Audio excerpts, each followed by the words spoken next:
Hi everyone, Ronnie Marmo here, Artistic Director of Theater 68, and I hope everyone is staying safe during this crazy time. I want to welcome you to our Monologue Jam 2020. Theater 68 has been a bi-coastal company for over 9 years now, and for 2 nights, the crew comes together for the first time ever in a 2-hour epic event. 58 original monologues. LA members wrote for New York members and vice versa. We're presenting this as a fundraiser to keep the doors open for Theater 68 on both coasts. Now, all these original pieces will be performed through Zoom on our virtual stage. What we've learned through this process is that Zoom is a hybrid between theater and film. And although it's not exactly the same experience as being together in person, we've really embraced the medium and we're excited to present these to you. While producing during the pandemic has been challenging, one advantage is that the virtual format allows Theater 68 the unique opportunity to share our work to audiences all over the world. Now, in a time when the theater community is losing traction day by day, Theater 68 hopes to use this time not just to keep the doors open, but to grow, move forward, and to reach a widespread audience in ways that would have not been possible before. Finally, we will not be charging for these tickets. Instead, we're asking for your donations by going to Venmo and typing in @Theater68 or PayPal by going to your browser and typing in paypal.me/Theater68 and donating whatever you can. Theater in both cases is spelled with an R-E. No amount is too small, and we really appreciate whatever you can do. Once again, this is a fundraiser to help keep the doors open for Theater 68 on both coasts. We would be beyond grateful if you take a moment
All right, ladies and gentlemen, thank you so much for tuning into the Theater 68 Virtual Monologue Jam.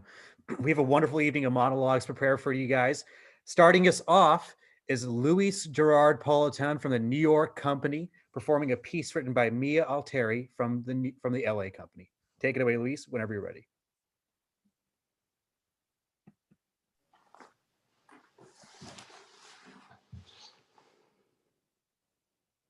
I meet so many interesting people. I especially like the night shift. I joke with my customers, taunt them, tease them, provoke them, get them to tell me about themselves. I find out where they live, who they like, who they love, who they hate, and why. I only really messed up real bad with one client, a gal. She was drunk and she dropped her coin purse on the ground. I got in the back seat, locked the doors, and held her down by her neck. She smelled like cigarettes. I couldn't kiss her even though I wanted to. The smell of menthol tobacco was in her hair and on her breath. It almost made me puke, reminded me of my mother. So I let the chick go. I didn't need to play God there. Dad was an asshole. Dirty little bastard, he called me. The beatings were like a fucking orchestra. On opera nights, he cuddled a gin and tonic. After work, one for dinner, and a relaxing third after vanilla ice cream and chocolate sauce. We all got our turn. Mom was the finale. Her angry sobs turned to gentle tears. All good boys make Mama feel good, she said in her dormant Louisiana accent. She only talked that way after a beating. She'd light a cigarette and freshen up with Johnson's baby powder. I get the urge to control, possess, inflict fear, lay my body down on someone and slightly suffocate them until I release.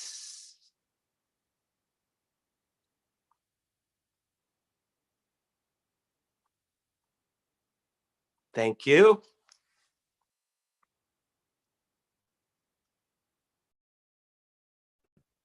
All right, thank you so much, Luis. Up next, we have Annie Lanzalato of the New York Company performing a piece written by me, Vikram Boyrell of the LA Company. Annie, whenever you're ready.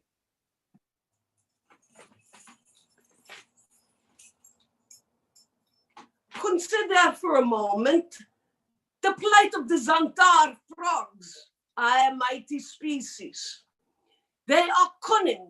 They are draconian. They develop intricate systems to trap and defeat every foe in their path. Of course, we all know the tragedy of their home. You see, Zantar frogs, they'll devour their entire ecosystem until there is nothing left to devour but themselves. They're too powerful a species to grow into an empire. Mankind is devouring itself before our very eyes. But we can save them from a Zantarian massacre if we act now. If guided with care, my brothers and sisters, if loved as if they were our own, and if motivated with a passion, mankind could become our most powerful weapon yet. Now, no one longs for the extinction of a vile species from our galaxy more than I, but I fear if we go to war too fast, we will gain only this small victory and lose the chance once and for all to conquer the stars. I, Queen Sola, protector of the realm of Uden, order you all to lay down your weapons. Our time to fight is not now. Our time to fight is not here. Our time to fight is just beginning. Thank you.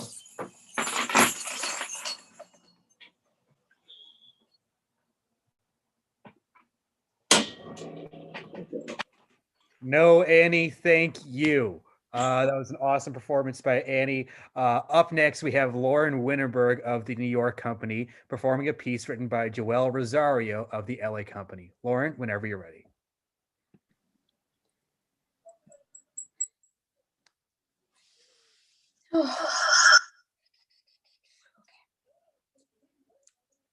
And as your queen, I promise to bring us back from the ashes. How was that? All right. I tied you up and gagged you. I'm sorry, babe. Look, I'll be honest. I have no idea if I'm capable of doing this. I don't know if they're going to love me or hate me. I don't even know if they're going to listen to me. I've never been in charge of a country before, and I should have thought this through before, because now I'm starting to feel the pressure, and it's the patriarchy's fault for not preparing me for this. Why couldn't you just do your job? Oh, shut up. You think I wanted to do this? Great. Of course not. but I wouldn't be able to live with myself if I let you keep running our once great nation into the ground. For over a decade, I sat on the sideline as nothing more than a trophy wife as you brought this country to famine and poverty. Now, it all rests on me to bring us back to glory. I might not be ready, but I know I cannot let this continue. Today, I will take a stand for all queens. Today marks a new beginning. Today, the matriarchy takes over and we will get that job done.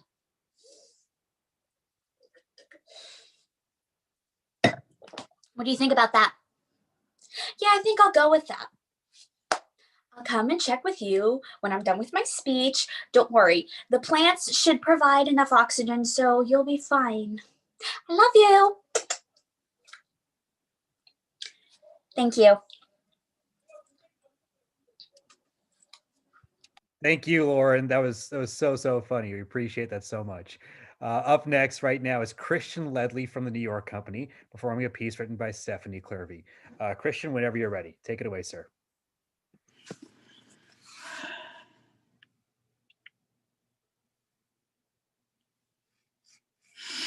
10, 9, 8, 7, 6.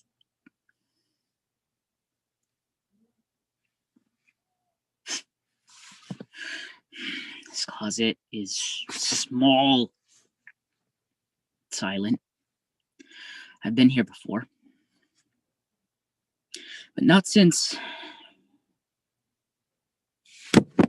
It's so loud, as if every subway and car horn and text tone and fire truck and football buzzer just happening all at once. Coward. Coward. They're judging you, Stephen. They have real problems. There are better reasons to... And... I feel stuck. 10, 9, 8, 7, 6, 5, 4... Ugh. It is all so loud. I can't face them. I try, and it's never good enough.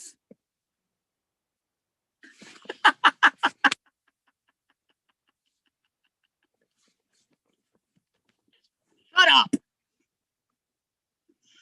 Who the hell are you talking to, Stephen? You're talking to yourself. Get yourself together. You're normal. You're okay. I mean, this is kind of weird. But, get up.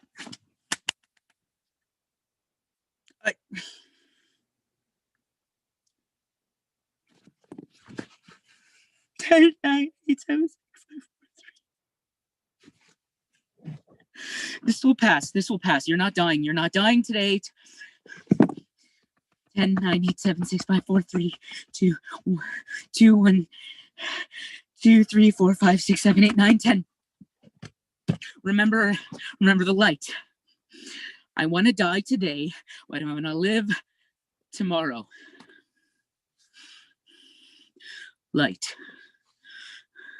I'm being punished.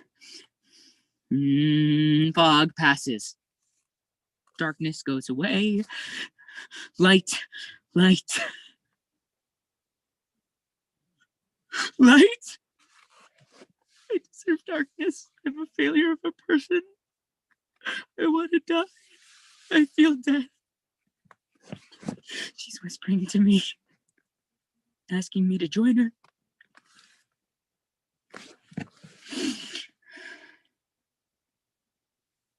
She'll leave me like they did.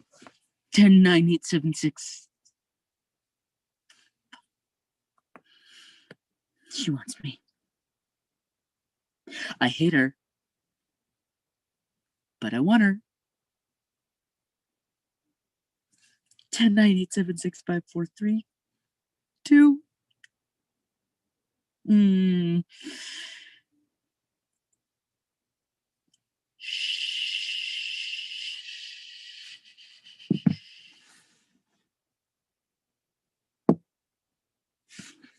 Thank you.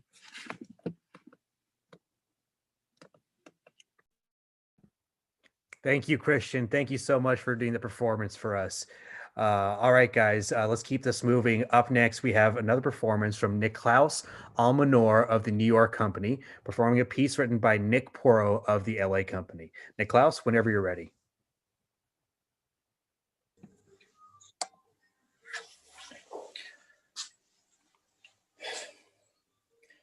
Can I have just 2 minutes and you never have to see me again?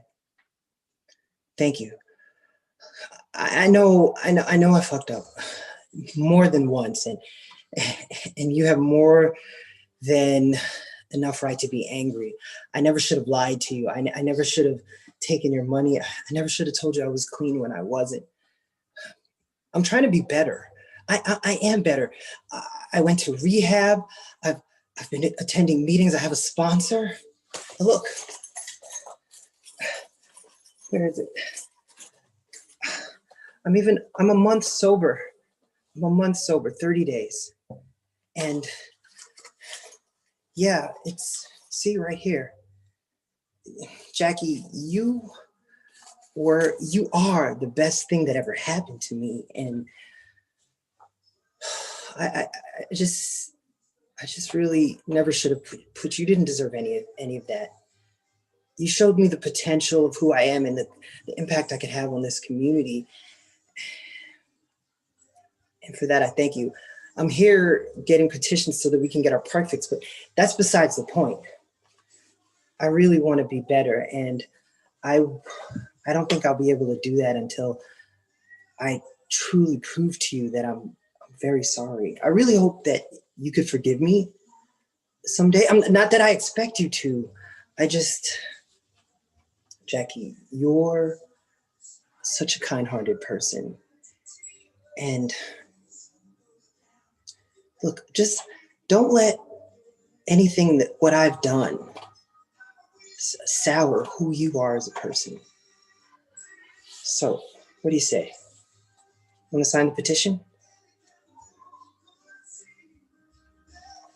Thank you.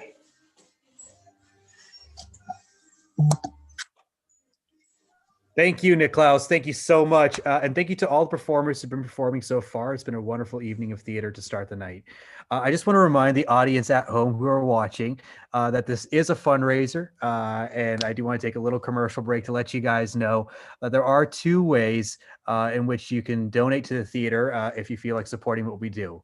You can either PayPal at paypal.me/theater68 or Venmo at Theater68. In both cases, theater is spelled with an R-E, the fancy way. Let's keep this night moving, though, guys. Thank you for watching at home. Up next, we have Carly Wilkins from the New York Company performing a piece written by Simon Kurzban, also of the New York Company. Carly, whenever you're ready.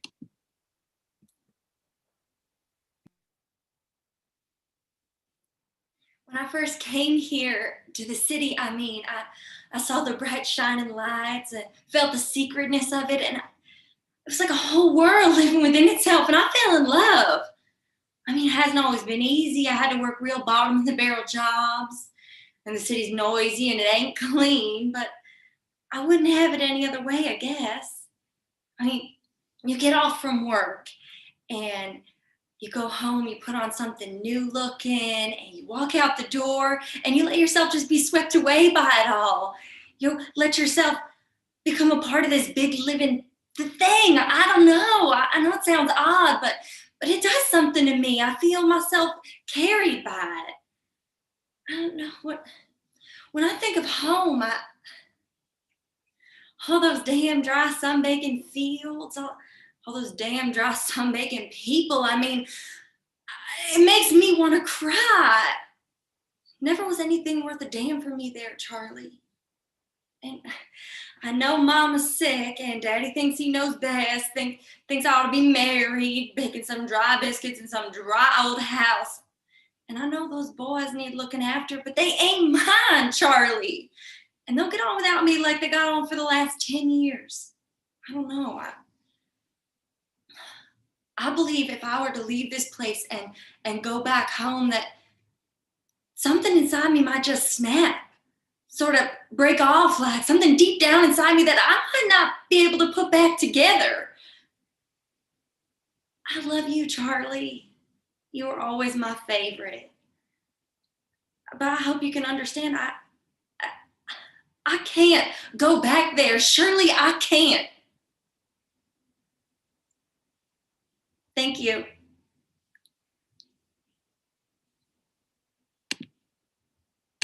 Thank you, Carly. What a wonderful performance. Up next, we have Riley Fee from the New York Company, performing a piece written by Courtney Rolls, the communications director of the LA Company. Riley, whenever you're ready.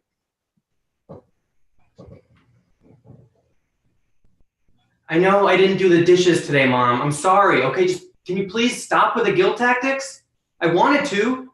Really, I did. I tried hard to. I had a soapy sponge and a dish in my hand, but I couldn't do it. I felt overwhelmed immediately. I mean, like, what's the point in fucking washing dishes when you don't even want to live? You know, like so I put the sponge and the plate down and I walked away. It's beyond being sad, Mom. I'm depressed. I don't know, at least that's what I think I am. I'm not a psychologist, so maybe it's something else, but like, I don't know, I think I'm right. I can't get past these thoughts in my head, these constant discouragement and these put downs that I give myself. I hate everything, but nothing more than myself. It's just like this constant fucking battle in my own mind to even like wake up in the morning. And I wanted to tell you this. I wanted to tell someone this, to like get these thoughts out into the open, but every bit of me just like fought against it. I couldn't reach out, and I don't want to be seen as, you know, some kind of crazy person, like someone that needs to be babied and looked down on. But I need help. I just want to be okay.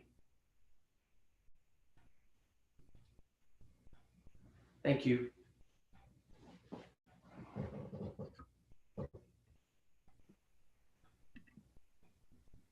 Thank you, Riley. Thank you. All right, up next, we have Adam Feingold of the New York Company performing a piece written by Jay McCain of the LA Company. Adam, whenever you're ready, sir.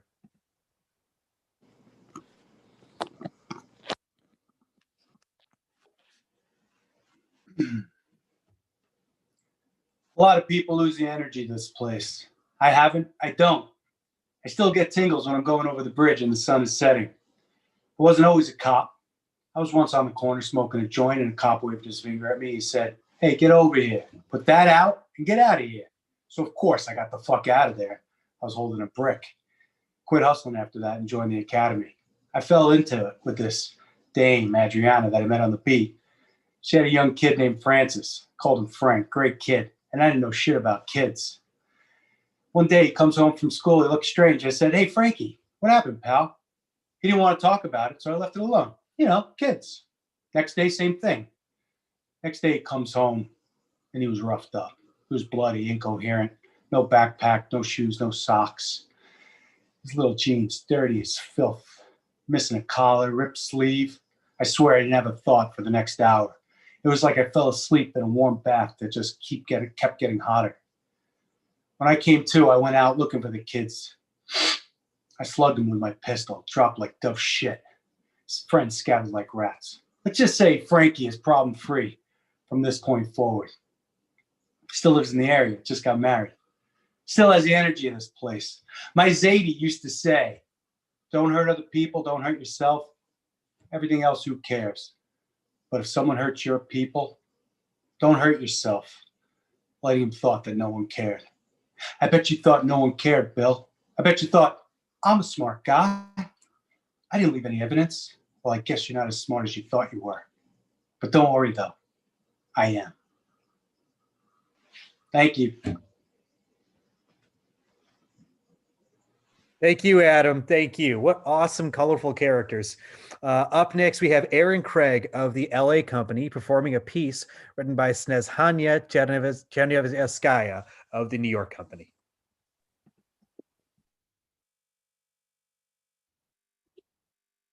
Oh, God. You are so beautiful. This is going to be a lot harder than I thought. Look, I really didn't want it to go down this way, but I think we both knew this day was going to come sooner or later. I mean, I'm going to love you forever. But I also love my wife, and you know we have a little baby boy. He's gonna be born any day now, and I want to be a great father. I want to be a good husband.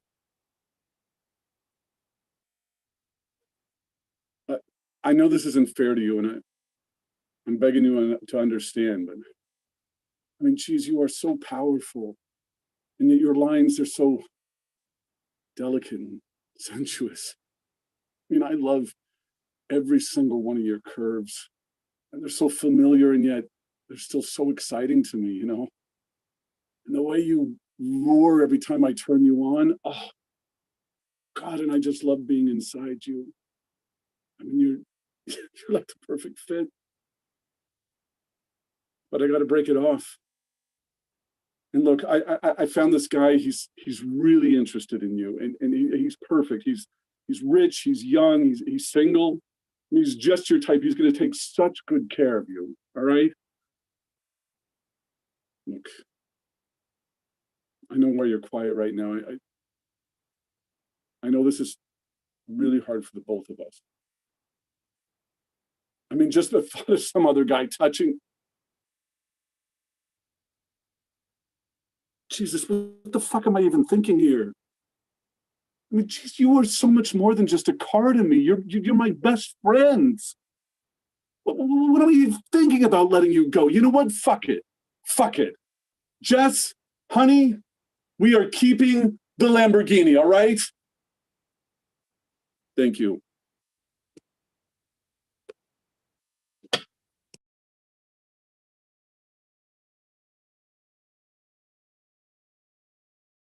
Oh, I was muted. My bad. You guys just missed so many great jokes.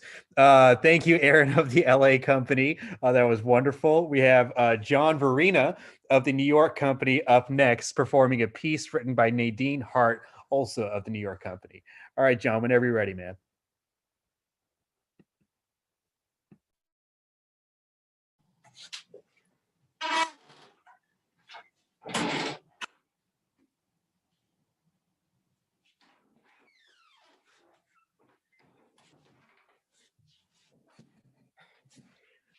Is in the bank. Bro! That's for, I told you, baby. That's for ramen, groceries, got that, insurance. Oh, well, I can get you a suit of armor. Well, I'll get it next month, but I can get you a castle. Oh, and I can protect it. Oh, I can protect myself for Eliza, but I am damn well gonna protect you, Denzel, and your castle. Well, first, I probably got to tell Eliza about stopping the Netflix. I mean, definitely the Prime account. Hey, if you tell her, I'll get you a proper tank tomorrow.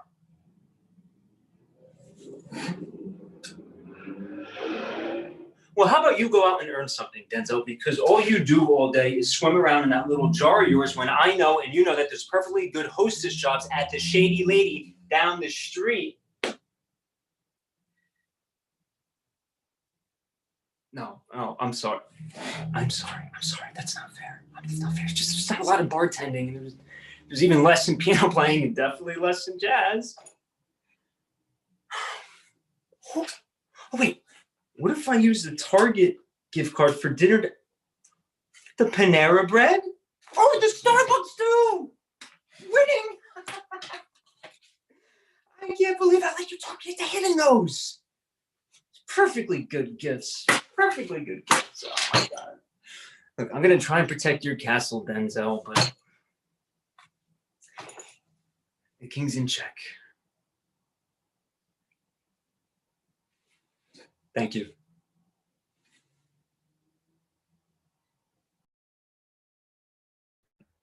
Thank you, Johnny. Thank you. All right, up next, we have Catherine Loggins of the New York Company performing a piece written by Paley Gensler of the LA Company. Catherine, whenever you're ready.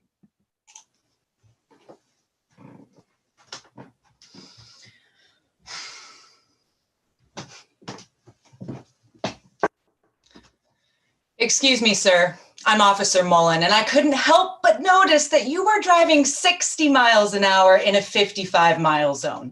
So here's what I need you to do. First, I need you to hand over your driver's license and your ID card, and then I need you to step out of the car and drop and get me 20. Come on, 20 push-ups. Let's go. Am I being too intense? Sorry, I just get really worked up over speeding tickets. You know, does your mom know you speed? Because I think she would be really disappointed in you. That's right. I know your mom. I pull her over all the time, and she tells me everything about you. Last time I pulled her over, she showed me a picture of you in diapers. And the time before that, she showed me a picture from your college graduation. You know why I pull her over? Because she drives too slow. I swear, you two are polar opposites. You drive too fast and she drives too slow. You just sit there quietly and she never stops talking. What is your dad like? Because mine was a military sergeant, which explains a lot now that I think about it. He used to make me do push-ups when I misbehaved. Even if I took the last cookie without asking for permission, he got really worked up over cookies the way I do over speeding tickets. We're really similar in that way. Anyway, what were we talking about? Oh, right, your speeding ticket. All right, here you go. Tell your mom I say hi.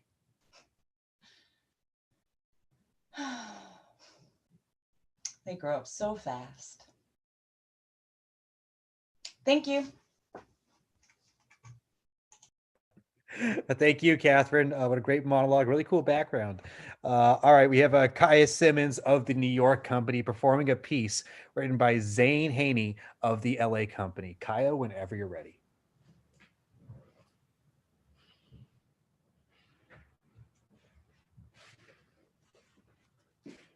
Thank you so much for taking the time to look after her, Glow.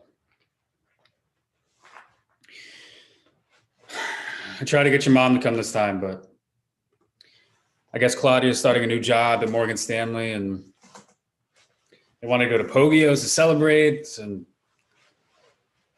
anyway, looks like we finally got some alone time.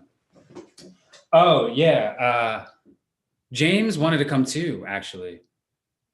You know, I found it quite weird considering he's studying for the MCATs. You'd think the last place he'd want to be is at a hospital, but I guess that's just the type of guy he is. He's already working on his bedside manner. Yeah. Well, him and I went to the driving range last night. You know, just like old times. Got him this big picture of Stella. And he was just drinking it up with this eat shit grin on his face. You know, I gotta tell you, it's funny. It's really funny how someone can look you in the eye and say, "You're my best friend. Work on your fucking proposal." And just be content with going behind your back and ruining your fucking life. There must have, I don't know, there must have just been something I missed out on, right? The 3-year proposal. I'm the only one that didn't see that, I guess. Yeah. Well, I told him no. It was just gonna be me, you, and Aiden. I really, really wanted to pull out the fucking plug. You don't know how badly I fucking wanted to pull out the plug.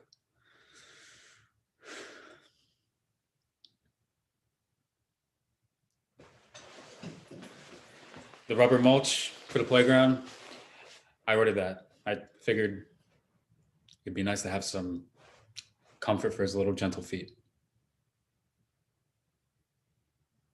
Thank you.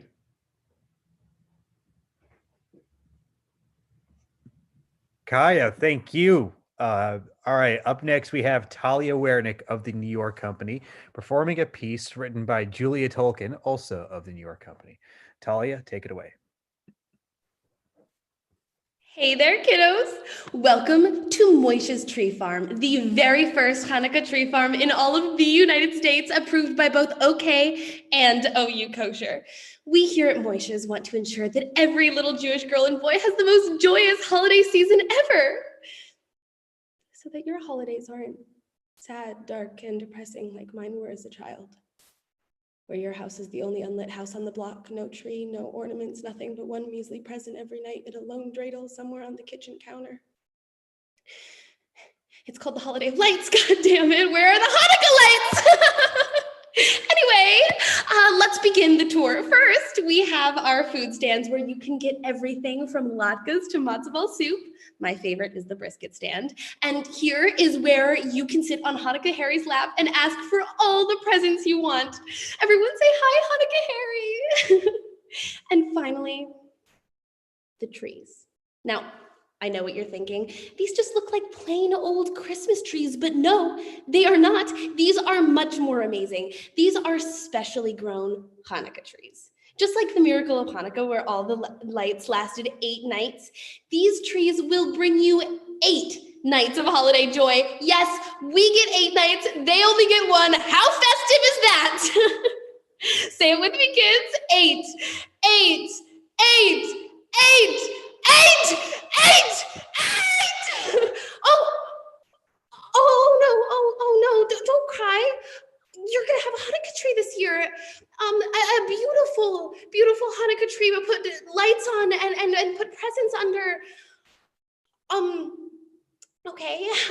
Be sure to stop at the gift shop on your way out and pick up some gelts. And your mensch on a bench. Thank you. Thank you, Talia. Thank you. That was very funny. Okay. Up next, actually, you know what? I'd like to take a quick commercial break, just in case you're tuning into this monologue jam right now. First of all, thank you. Welcome. Hope you guys are enjoying the show so far. I'd like to remind you guys that today is a bit of a fundraiser as well. If you feel generous enough to help out our theater, we'd much appreciate that. Your support means the world to us. First, you can donate to right over here, Venmo at Theater68, or you can go to paypal.me/Theater68. In both cases, theater is spelled with an R-E. All right, let's keep the show moving. We got Megan McGee of the New York Company performing a piece written by Jenna Kemmer, also of the New York Company. Megan, whenever you're ready.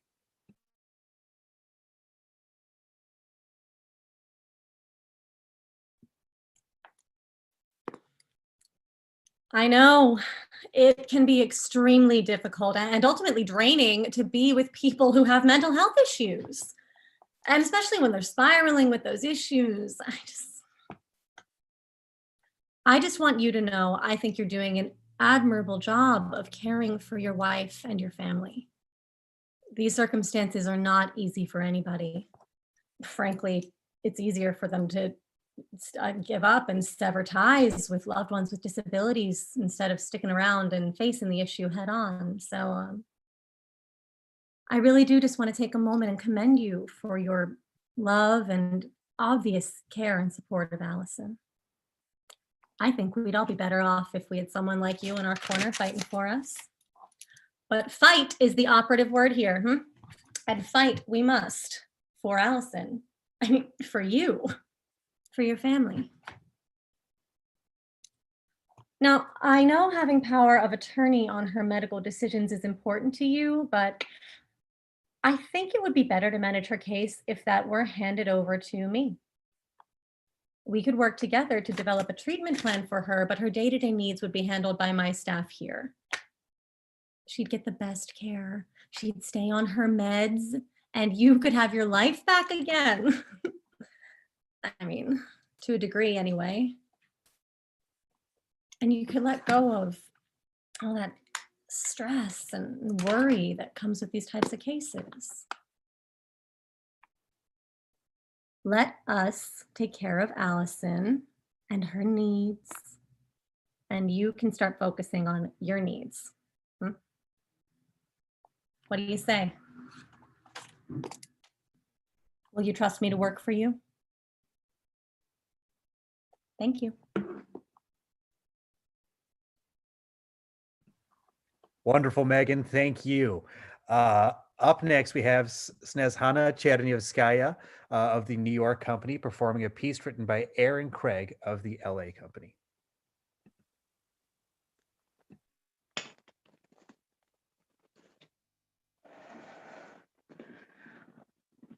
I'm sorry I kept you waiting so long.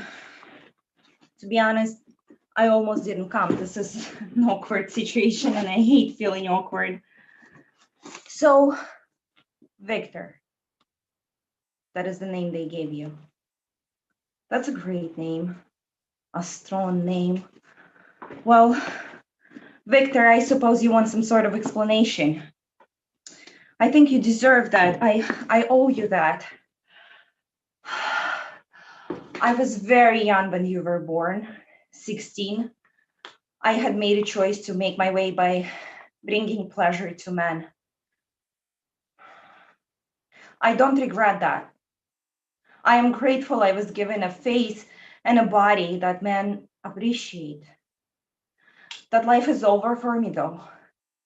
I have a new life now. Now I bring pleasure to only one man, and he must never know about my past. We have a child together, a girl. I hope you can understand how a teenage son appearing suddenly from my past is simply not something that I can accept. I can see that you're well. You've been well cared for. You're happy. Here. This is a significant sum. I hope you would take it, and I hope you will find it in your heart to forgive me.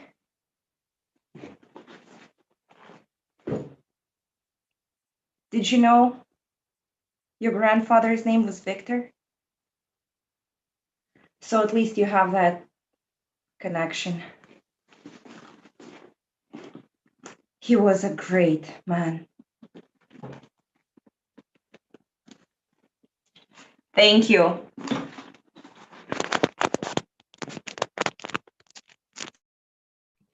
Thank you. All right, up next we have Richard Bernstein of the New York Company performing a piece written by Nick Adams of the LA Company.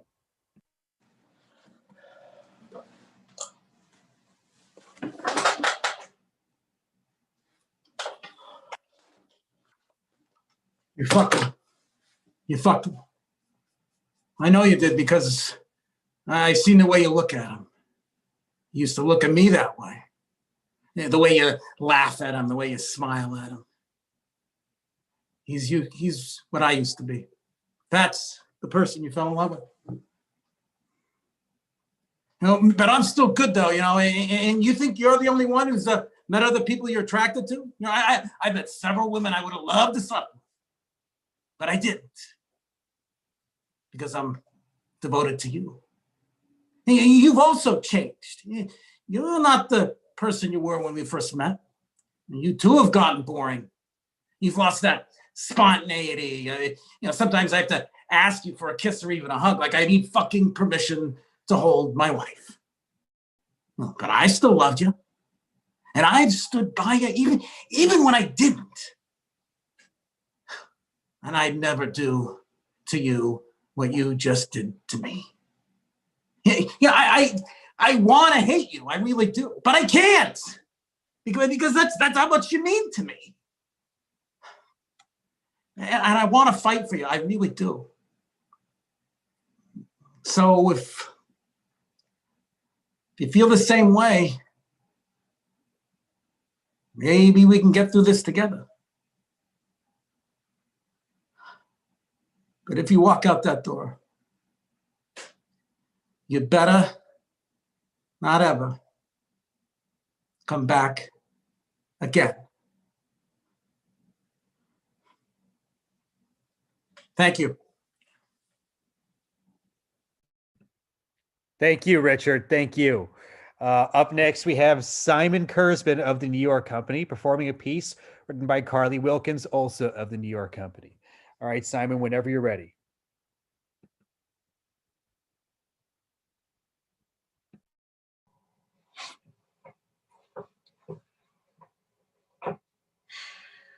Thank you. Thank you. You know, the support of everyone in this station, it's meant the world to me.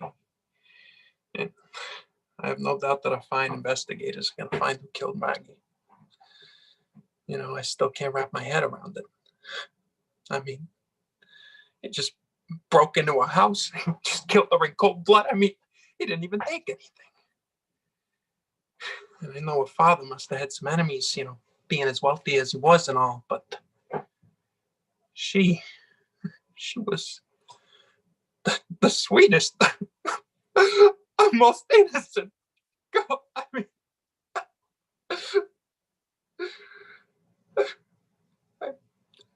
I told you, yeah, no, I was just getting a drink that night, just at the Route 86 Tavern.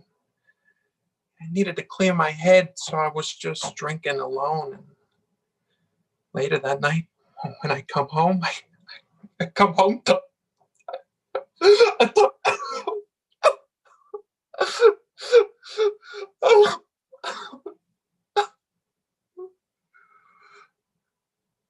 Geez, Logan, you know, if I didn't know any better, I think you were interrogating me. You don't think I had anything to do with what happened to Maggie, do you? I mean, come on, Logan, you know me. We're pals. Logan.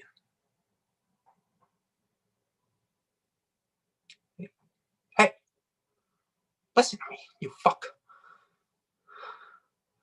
Maybe you've been on the force too long or something. You don't know what you're talking about. You really about to turn the whole station against the man who just lost his wife? Oh. You're gonna regret that. You're gonna regret that. Thank you. Thank you, Simon. Great accent. All right, we have Janelle Gata of the New York Company performing a piece written by Rachel Keaton of the LA Company. Janelle, take it away whenever you're ready.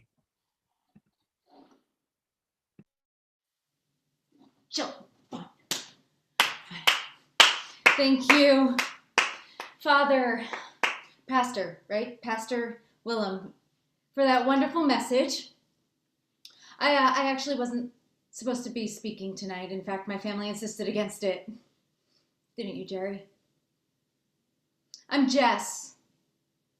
I'm the oldest of my mother's children, the one before she was saved.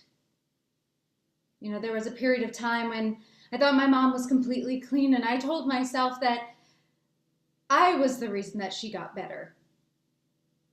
And then she started dating Jerry, and he introduced her to all of you. And even though I was skeptical about the whole church thing, I was open to the idea that maybe this would be something that was good for her. And for a couple of years it was. But the more she got involved with you, the more we grew apart. I told her she needed medical help.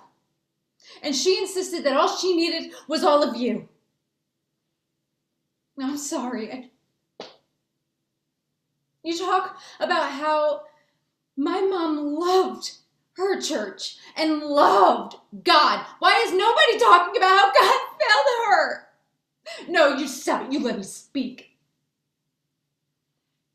She came to you depressed and needing so desperately for some answers. And what did you tell her? Huh? Jerry? Pray on it. She desperately needed somebody to cling to, and she chose all of you to save her! How can a God let somebody who gives so much of herself to others feel so empty inside?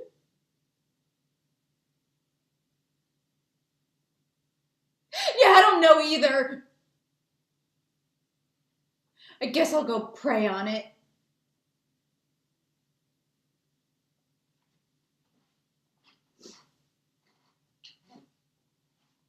Thank you. Thank you, Janelle. Thank you. What a wonderful performance. This whole night has been so much fun to watch, guys. Keep up the great work. We have Matthew Tyler of the New York Company performing a piece written by Yasha Raisberg of the LA Company. Matthew, whenever you're ready, sir.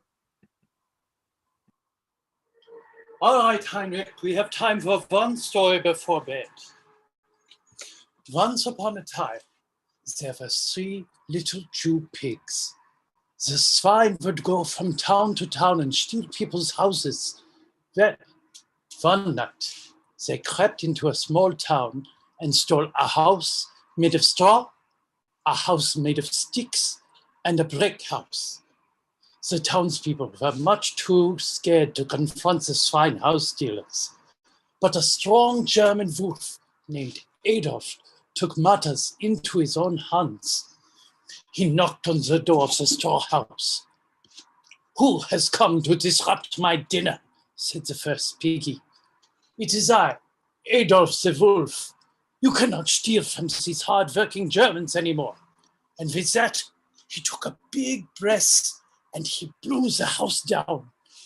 Seeing this vile creature in the flesh, the townspeople begged Adolf to defeat the other 2 piggies. Being a strong, courageous, and kind, he agreed. He went to the house made of sticks and took an even bigger breath and blew it down too. Adolf came to the last house. He took a deep breath and blew at the house. But it was too strong for just him, and he could not blow it down. "You will never blow down my house, Adolf. I have built the strongest house in all the land." You see, the Jew swine were always taking credit for things they did not accomplish. So Adolf had the idea to rally the people against the common enemy. "Ein, zwei, drei," shouted Adolf. The German people blew, and the house fluttered away like paper in the wind. The piggy knew that he was beaten, and he crawled to the townspeople begging for mercy and crying like a coward. But they now knew of the Jew pig's cunning and did not believe a word he said. Adolf helped each family rebuild their house.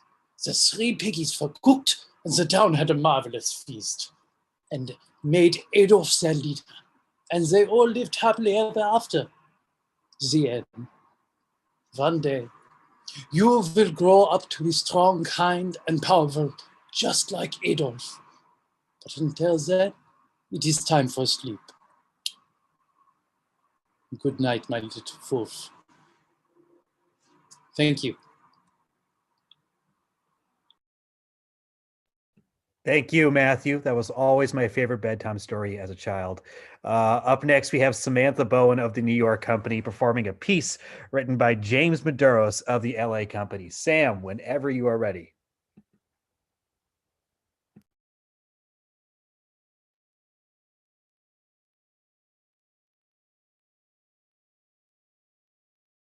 Hello, Dudley. I know. It's shocking, yes, but before you say anything, let me explain. Yes, I shot Walter. Yes, he is dead. And yes, he had it coming. Can you believe that this dim-witted fool attempted to blackmail me? Now, I respect a good blackmail, but at least put some intelligent thought behind it. No, it's more than that.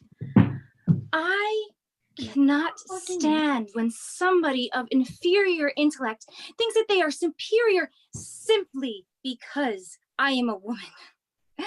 That bothers me to no end, especially because he thinks that he can just manipulate me into doing whatever he wanted.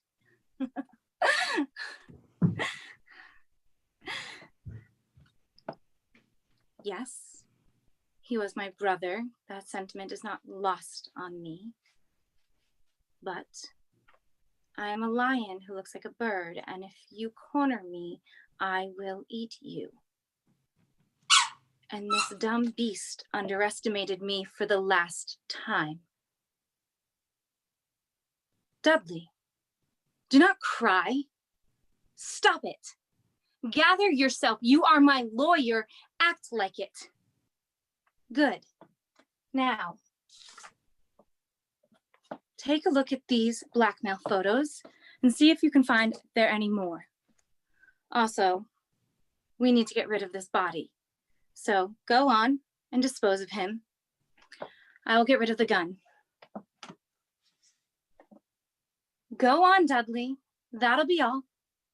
Good day.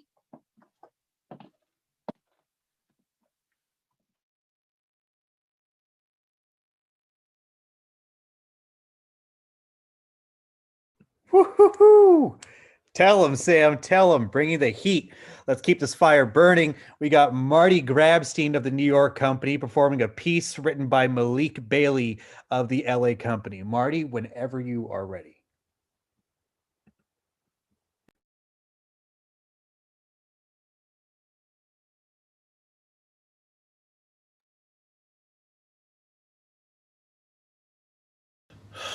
To be honest with you, Marie, I have not felt good for a long time.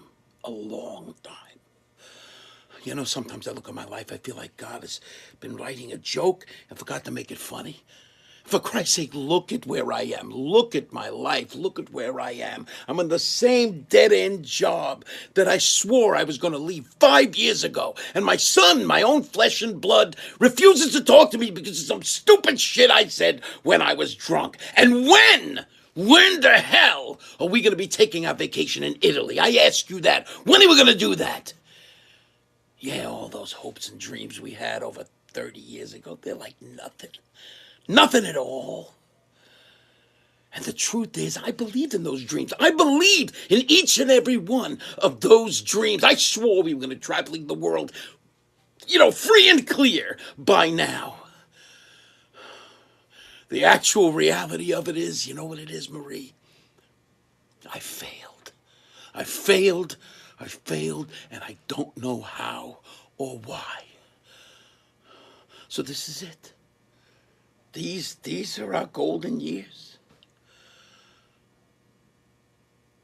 Fuck that shit. Fuck that shit. Fuck it. You know what, Marie? Pack your bags. We're going to Italy. No, I'm serious about that. I'm going out there. I'm going to get some tickets. Tell my boss to go fuck himself. And then we're going to be free. Don't look at me like I'm a crazy man. Do I look like a crazy man to you? Look, Marie. We have to start living. If we don't start living right now,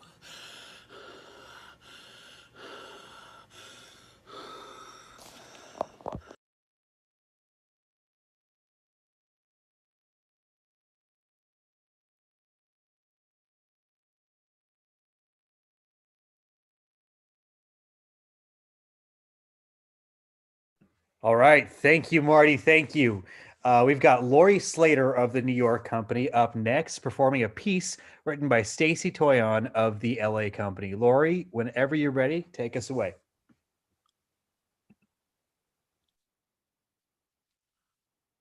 Oh my gosh! I don't know what to say. Thank you. I didn't expect this at all. I didn't even prepare a speech or anything. In all these years at Stanford Pipe, I never expected the thought of receiving a pipe. It was just a pipe dream. Little irrigation humor. And I never thought that this could be a reality. And what's extra special is the category ultraviolet resistant Schedule 40 irrigation pipe. Every day, I just do my job. I do it because Stanford Pipe is my second home.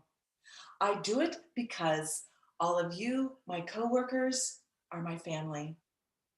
I get to work every day with my family. It just happens to be that I am the absolute best at my job. I sold more ultraviolet resistant Schedule 40 irrigation pipes than anyone here. That's amazing. And $100 Olive Garden gift card. You guys are the best. This is gonna sound cheesy, but I love you guys. Susan, I love you. And Bob, I love you. And Mr. Flemmer, I wouldn't be here without you. Now it will forever and in memoriam be known that Phyllis Foster was a Piper recipient. Oh, I have no words. What say after this we all go to Olive Garden? Breadsticks are on me. Thank you. Wow, $100 to Olive Garden. That is love. Up next, we have Julian Guzman Abril of the New York Company performing a piece written by Gloria Olivias of the LA Company. Julian, whenever you're ready.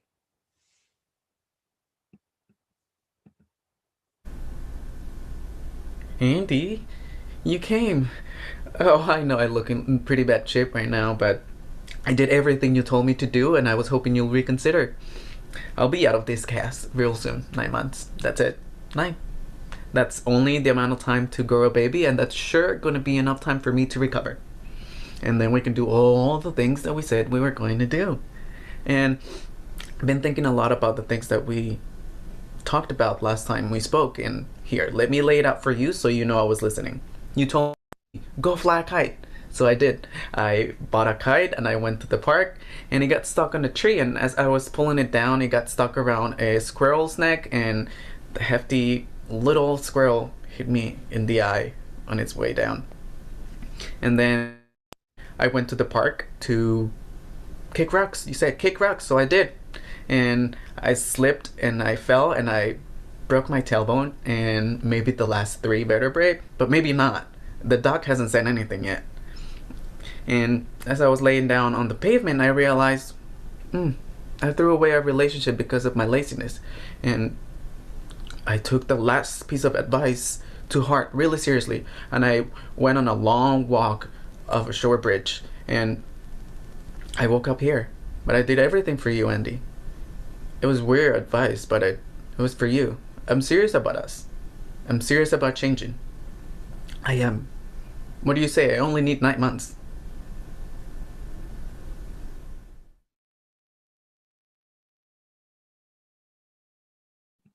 Julian, thank you. We wish you a very, very speedy recovery. And to everybody sitting at home and watching this, thank you so much. Thank you for tuning in and supporting these actors and supporting what we're doing. It just means the world to us. If you feel generous enough to support a little bit more, this is a fundraiser. So if you feel like it, we have 2 places for you to donate. One would be right over here. You can Venmo us at Theater68, and the other would be right over here. You could PayPal us at paypal.me/Theater68. In both cases, theater is spelled with an R-E. All right, let's keep the show rolling. Up next, we have Nadine Hart of the New York Company, performing a piece written by John Verena, also of the New York Company. Nadine, whenever you're ready. Yeah, ladies and gentlemen, this is your captain speaking. Wow, your new captain, I should say. How exciting. Surprised to hear a woman's voice, I bet. We're bending all the norms today, aren't we, folks? In case you haven't noticed, sadly, we're no longer en route to snowy Denver. I hope you see ski passes are refundable. Instead, we're heading a bit further south, closer to the equator. You better have those swim trunks. Where we land is yet to be determined and, quite frankly, out of my hands. Oh, and I hate to disappoint you all further, but food and beverages will no longer be offered today. The only in-flight service from here on out will be broken teeth and smashed noses for anyone with the fucking gall to try and be a hero.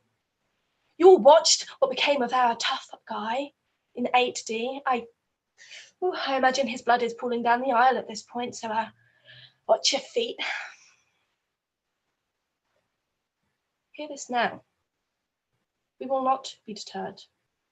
You are first-hand witness to the lengths the Purple Revolutionary Guard will go to protect our rights and our freedoms. No longer will the corrupt, corrosive Western government alliance suppress our mission. We are fighting for all of humanity, for all believers, across all nations, including the unwitting pawns such as yourselves.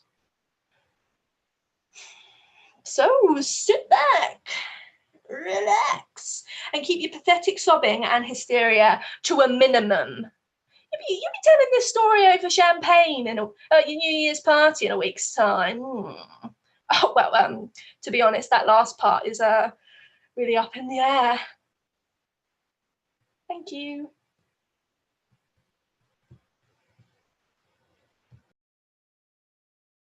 All right. Thank you, Nadine. Thank you. Thank you. Thank you. We have Ileana Gubert up next from the New York Company, performing a piece written by Hannah Coffin, also of the New York Company. Ileana, whenever you're ready.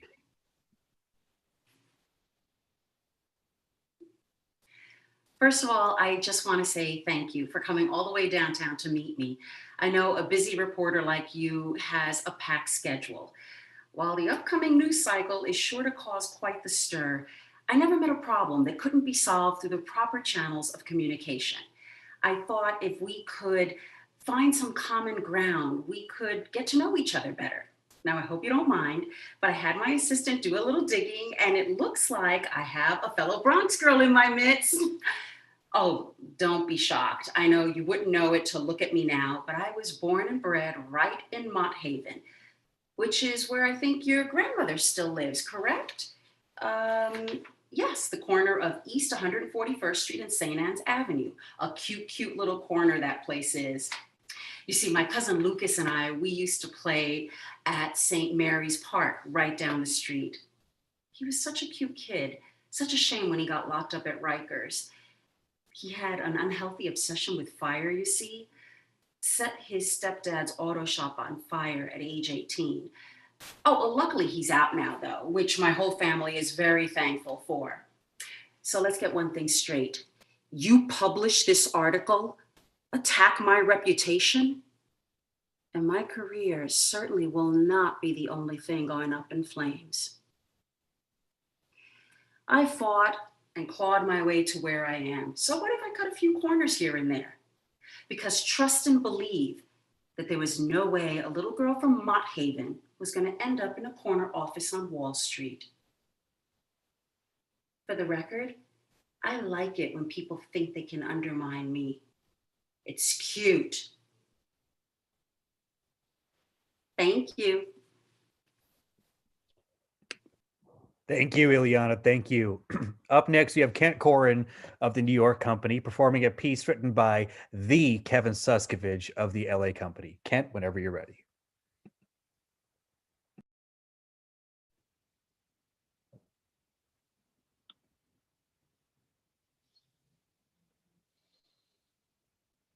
I don't believe it.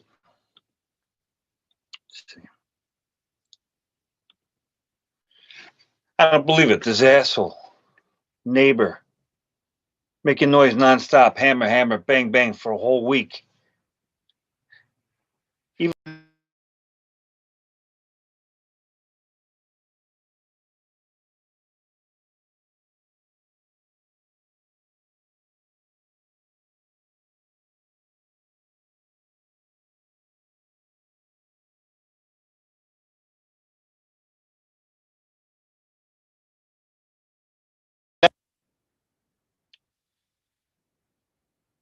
hey.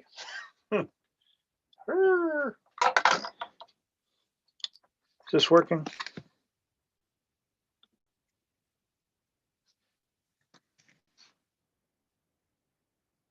Kent, you're back.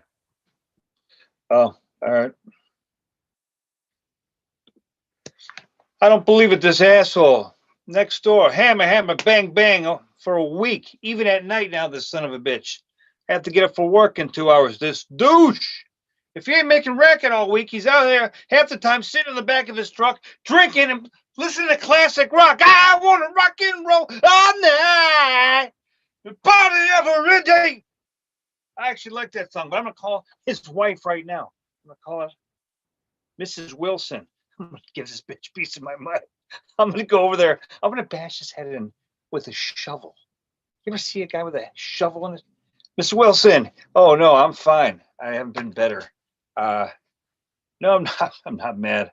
But you can tell your inconsiderate pillar of the community husband to stop that fucking noise right now. What's that? He's building a tree. He's building a treehouse for his son who has cancer.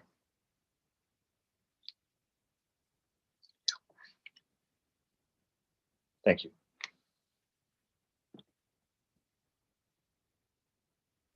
Thank you, Ken. Thank you.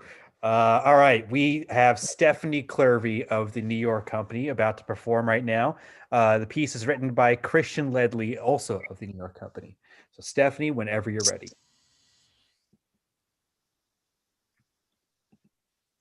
Hey, Jesse, can I ask you a question? You ever seen those saloon ladies, pretty in their finery? Most people would say they're just cheap whores and they ain't real ladies, and that most of them are dumber than a log and split in two just as easy. I met them one time, some saloon girls, and yeah, like she was in the general store getting some rouge or a fancy French perfume, and she looked real nice, and I just thought she was the prettiest picture I ever saw in a Sears Roebuck catalog. In that moment, I wished I was her yet. I says to myself, "Self, your mama taught you to never judge a book by its cover. Why don't you go talk to her?" And Jessie don't know nothing, didn't finish 4th grade, don't know nothing, so maybe she's a real fine lady. So I goes to her and I said, "Begging your pardon, but how does a lady such as yourself come into possession of such fine garments? Did one of the gentlemen folk at the dust saddle take a shine to you?" Well, she turned, looked me up and down, then comes on over and says, "Bless your heart, no. Sugar, I bought these for myself. And it's just easy. Anyone can do it. And here's the trick." She pulls me over and pulls me aside and says, "Between us ladies, the gambling men who come in with all their gold at the end of the day, well, it's all dust and it's in these bags. Now, I ain't cheating them, what's theirs neither, but the dust is it's a matter of fancy. What I do is, I reckon he has a satchel on his waist, getting a little drink in him. He go dancing, and he danced all night. And at the end of the night, I go down to the cellar, I get a dustpan and a broom, and I just sweep up what fell between the floorboards. She gives me a wink, goes on her way. So you thinking what I'm thinking? Because I'm thinking we ain't robbing the bank no more. Thank you. Thank you, Stephanie. Thank you. All right, up next we have David Erba from the New York Company performing a piece written by Angela Yee from the LA Company. David, whenever you're ready, sir.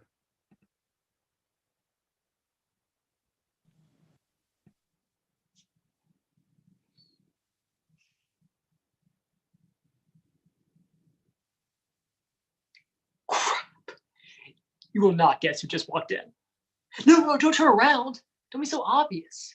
Act chill, dude. Don't be geeking out. He's ordering.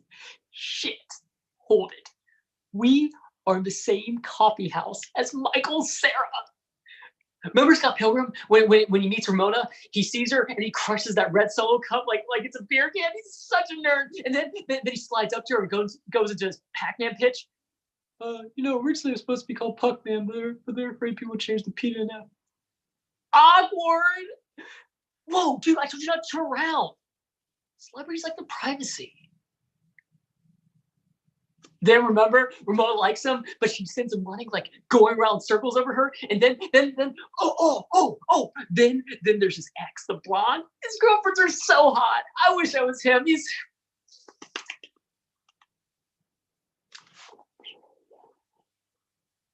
Hi, Miss Cera. I've seen all of your movies. I'm truly such a fan. Isn't the coffee cake great?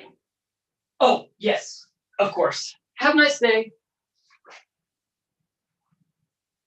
Dude, isn't he the coolest? I can't believe it. I just met Michael Cera. What? Thank you.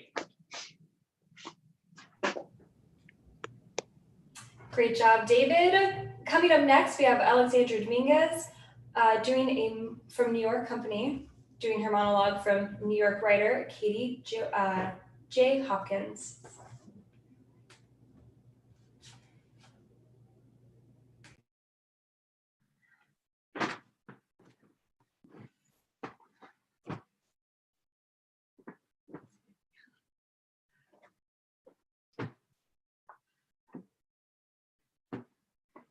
No, no, I'm not mad. I'm not mad. Am I frustrated? Yes. Disappointed? Maybe, but I'm not. Okay, maybe I'm a little bit mad.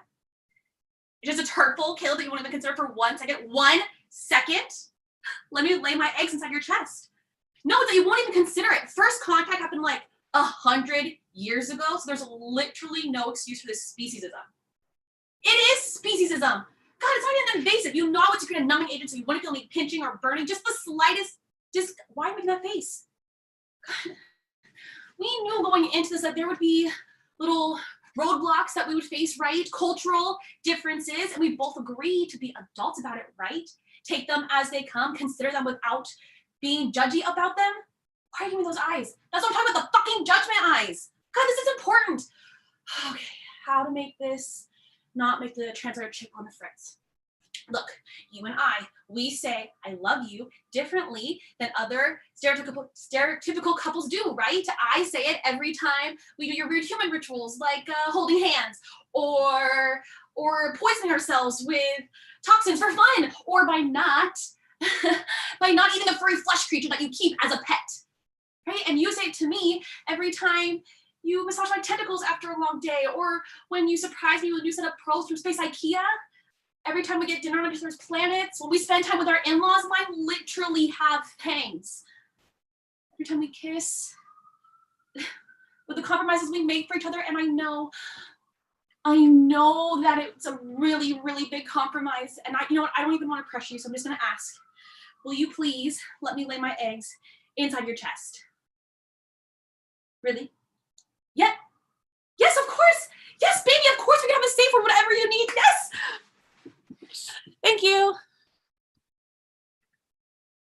I don't know. Great job, Alexandra. All right, before our next performer, we would like to invite you all to please donate what you can to Theater 68 via our Venmo at Theater 68, and that's THEATRE, or PayPal, which is pay me. I think it says pay me, but I think it's supposed to be paypal.me/theater68. No donation is too big or too small. Thank you guys for your support and for being here tonight. Coming up next, we have Jenna Kemmer from New York, doing a monologue written by New York's Megan McGee.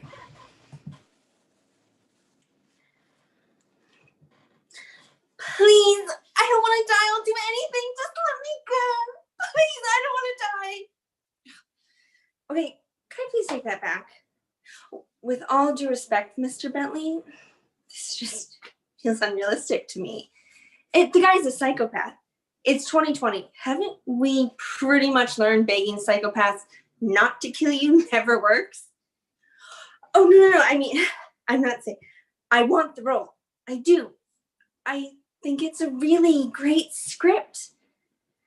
I'm just saying, what if Jessica put up a teensy-weensy little fight? Tried to poke him in the eye or kick him in the balls. Most of us learn basic self-defense these days. It would be realistic. I look nice. I am nice, Mr. Bentley, until some jerk off with a butcher knife and a god complex tries to pin me down and literally stab me in the guts. When that happens, this girl, she's not so nice. She's the opposite of nice. She might turn around and stab him in the guts because, as your script makes abundantly clear, she doesn't want to die. Oh. Okay, can I do one take where I kind of improv a little bit? I think I can show you exactly what I mean.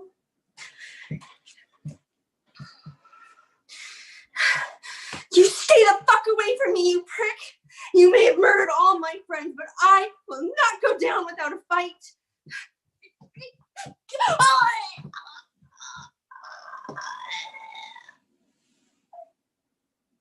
See.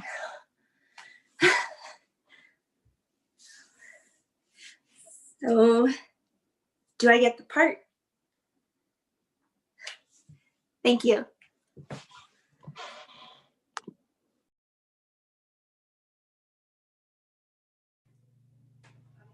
Awesome job, Jenna. All right, guys, coming up next is our New York's Katie J. Hopkins reading her monologue written by New York's Alexandra Dominguez.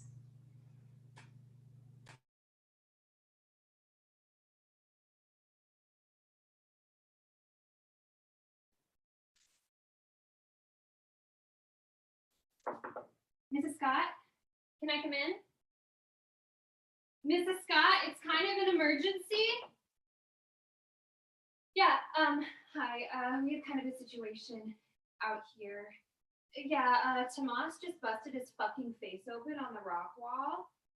Yeah, I'm not sure how it happened, but it's bleeding like a lot. And now Alice is saying that she's going to throw up, and if I smell vomit, then I will puke. So can you please get the medical kit and just call his parents?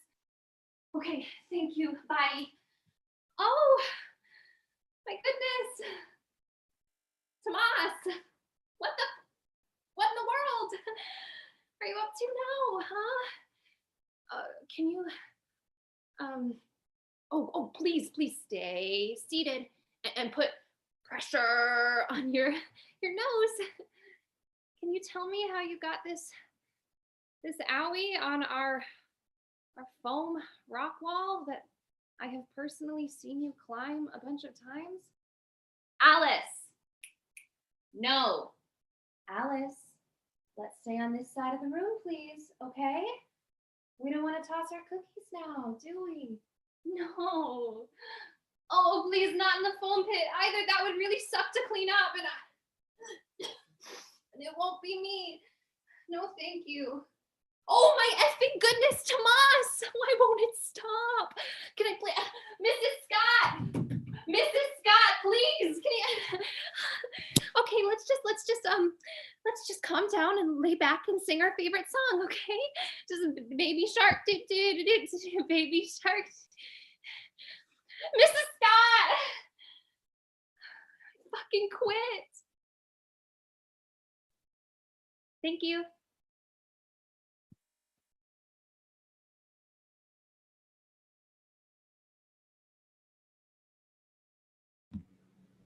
Great job, Katie. Coming up next, we have Julia Tolchin from New York reading a monologue from Talia from New York.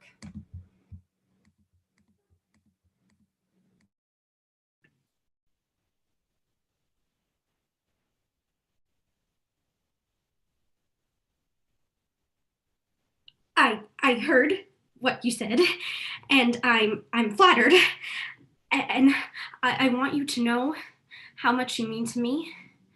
But what you said, it's intense, you know, it is. I mean, these kind of things take planning. I know that you don't think that that's very romantic, but you are the romantic one. I mean, you use flowery language and you make grand gestures, and it's like you understand poetry or something, and I've never understood poetry. It doesn't make any sense to me. Like just now, you said your love has blossomed. I mean, I don't think I could have ever said that with a straight face. Not that it isn't lovely, it is. I just get lost and fumbled, and honestly, it just kind of makes me want to barf. Not barf in a bad way, barf because I'm nervous. I mean, this isn't a movie where one person says 3 words and the other person reciprocates and we ride off into the sunset together. And I think that's what you want. And I think that's what you want from me. But I can't give that to you. I mean, this isn't gonna be the grand romance where we never fight and we're always attracted to each other and I always trust you and you always trust me and nobody ever questions their choices. I mean, that's not reality. At least it's not a reality that I'm aware of. Oh yeah, I'm not trying to be mean.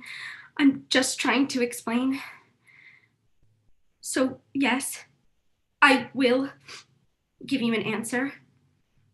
And thank you for what you said. I'll never forget it. You just have to give me time. Thank you. Great job, Julia. All right, guys. Coming up next, we have Louis Politan from New York reading his monologue by Nicholas Almanar from New York.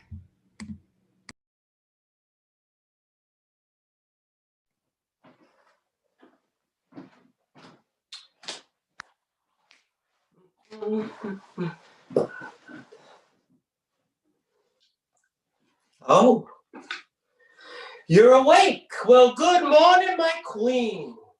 I hope you like pancakes. How do you want your eggs this morning? Poached? Scrambled? Oh, stupid, stupid, stupid. I've seen the Lululemon you were wearing every morning. You must be vegan. Oh, it's no trouble at all. I'll just go to the store. Only the best for Queen Marina Valley High. Where did I put my keys? Where am I? Queen, have you seen a set of keys with a purple whistle on them? No, you haven't? That doesn't mean they don't exist, though. Technically, you hadn't seen me before our date last night, but I existed before that, before our date. What was your favorite part? I could tell you my favorite part. The moon. The pale light of the moon shining on your freckled face. You caused a thrill in me from the very first time I saw you. I can only hope you, my queen, will one day feel the same thrill. I know I'm no Tyler Hendricks. I'm no captain of the football team or homecoming king. I'm Millhouse. Homecoming jester at best. None of that matters. Our love transcends these arbitrary titles. There I go, waxing poetic again. Let me get to the store so I can give you a breakfast that befits a queen. I'll be back before you can blink twice. Definitely before you can untie yourself. Thank you. Great job. Alrighty, guys. Coming up next, we have Meredith Binder from LA performing her monologue from LA's Katia Koltanova.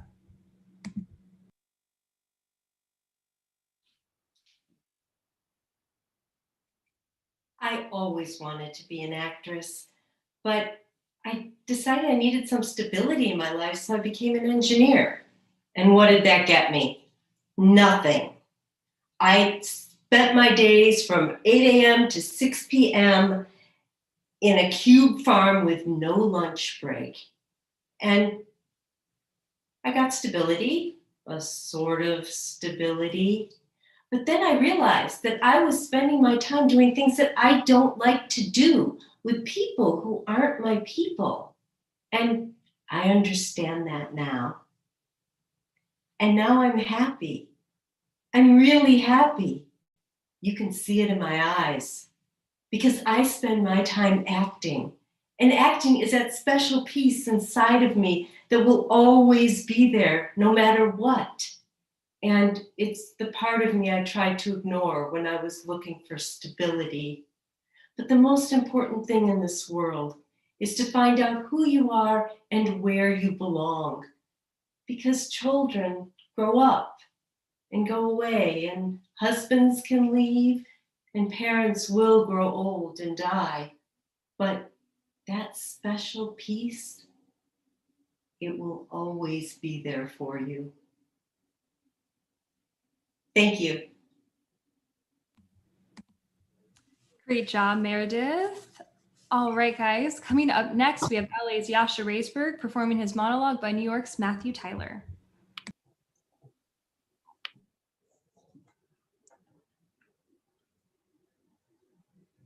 I really don't know how much more of this I can take. What is this, like the 1000th day? Don't look at me like that. Of course, I know there are only 365 days in a year. It's called a joke. Not a joke, exactly. You used to find me funny, but I guess you don't anymore. That's fine, I get it. And now they're talking about another lockdown. I'm just not sure I can do this all over again. Every day it's the same thing. Eat, sleep, Zoom. Eat, sleep, Zoom. Eat, sleep, Zoom. Okay, I just watch TV. It's the same thing, staring at a screen. I just miss people. Other people going out, having drinks, conversations, you know what I mean? I feel like this has been hard on us too. You are very particular. It can be, I know I'm not easy to live with either. I'm messy. I take up a lot of space. And the singing, I'm sure it annoys you, but I gotta tell you, I need it. It might be the only thing keeping me sane. I wish you'd watch me sometime. It really does make me happy. But I know you need your space. I just feel like we used to be closer. Like even though I wasn't home as much, the time we spent together meant something. Now we're together all the time, but it doesn't feel like quality time. I just hope this hasn't damaged our relationship. I mean, I love you. You're my best friend. I can't imagine what life would be like without you. I hope you feel that way about me too. Do you? Mr. Whiskers, I asked you a question. Damn cat. Thank you. Great job, Yasha. Alrighty, guys. Coming up next, we have Courtney Rolls from the LA Company performing her monologue by Riley Fee from the New York Company. I might have said New York twice. Sorry, guys. Let me take this background off.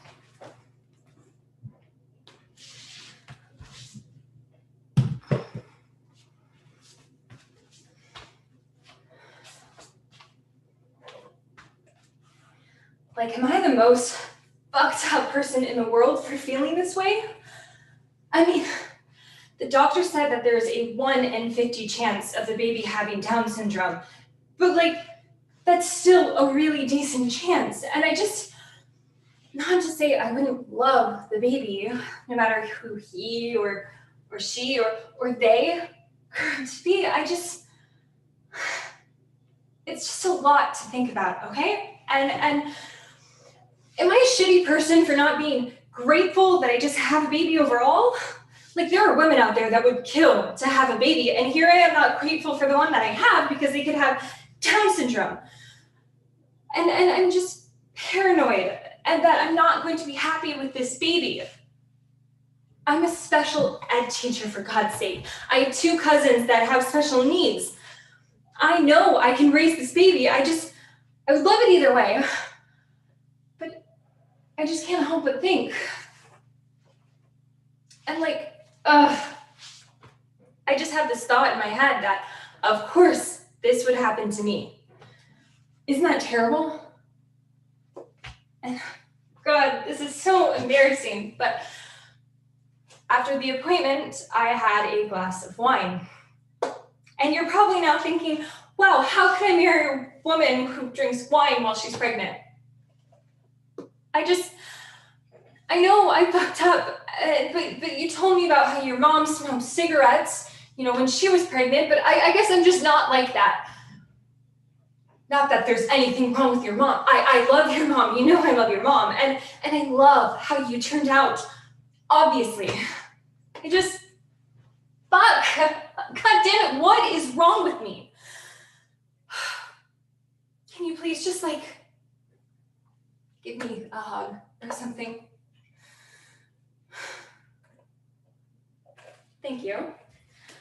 All right, guys, coming up next, we have Paley Gensler from LA performing her monologue by Catherine Loggins of New York.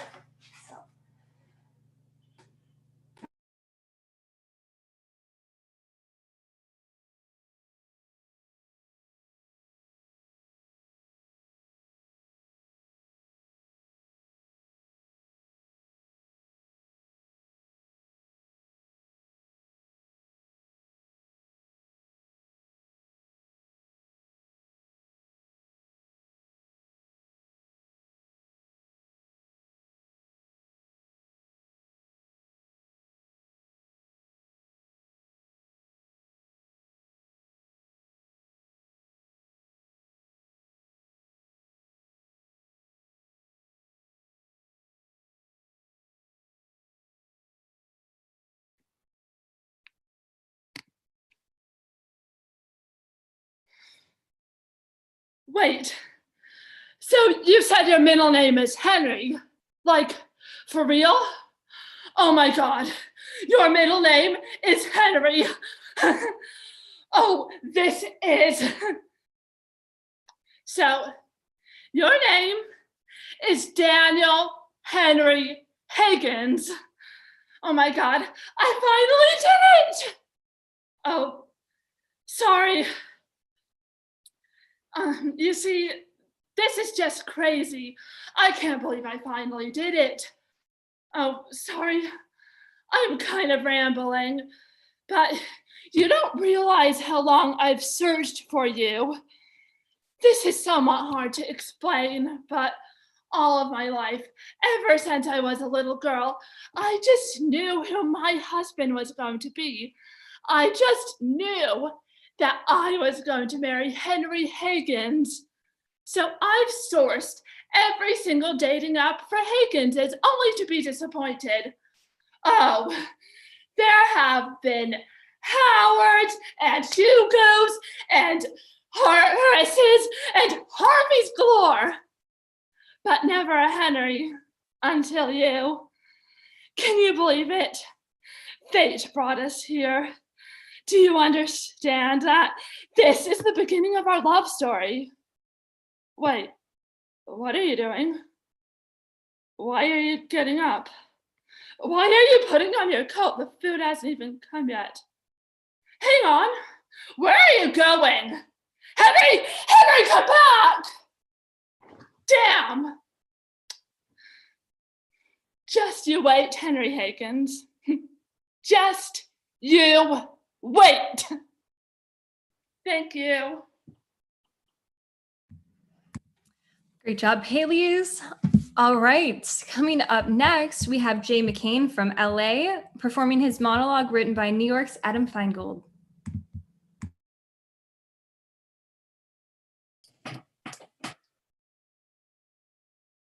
Should have seen my boy the other night. Under the lights, looked like Donnie Baseball out there.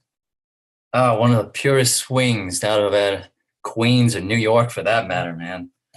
Oh, man, if I can keep this kid on the right path, who the fuck knows how far he can go? Shit, I was fucking 16 when I found out he was coming into this world. Who the fuck knows where I could have been, you know? Fucking start on my baseball team as a freshman. The gun clocked me at 92 consistently. Guy from the Post said it was unhittable. Unhittable. The best sports section in the country wrote that about me, dude. Yeah. I mean, I was a fucking local celebrity. My God. I barely had to do anything in school. I didn't have to pay for anything anymore. You know, I like local pizza places and drugstores and shit like that. And the pussy, man, oh my God. I was 14 fucking years old and suddenly I am getting taught health class by real women. That was my favorite class, man. But you know, all that at that age, it ain't healthy, no matter how fun it was. And it was fun. I love his mom. Shit, I still love that woman. She gave me the single greatest achievement of my life. I remember that like it was an hour ago. I was sitting in my room. I was about to open all these letters from different colleges, UNLV, Florida, Wichita, and I get a call. It's Jeannie. I pick up the phone and she just hits me with it. Michael, I'm pregnant and I'm not getting an abortion. She had Christian values. I mean, come on, man. I'm fucking 16 years old. She's 17. What the fuck am I going to do with a kid? So I got off the phone and I tore apart every letter without opening a single one. In that moment, you could have cut off my right arm. I knew I was never going to throw another ball again. Had to do something else. Had to figure out how to live my life and put clothes and shit on my kids' back. Just like that, I'm a dad. But hey, it ain't so bad. Thank you.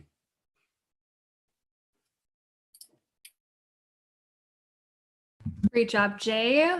Coming up next, we have LA's Gloria Ennis performing her monologue written by New York's Julian.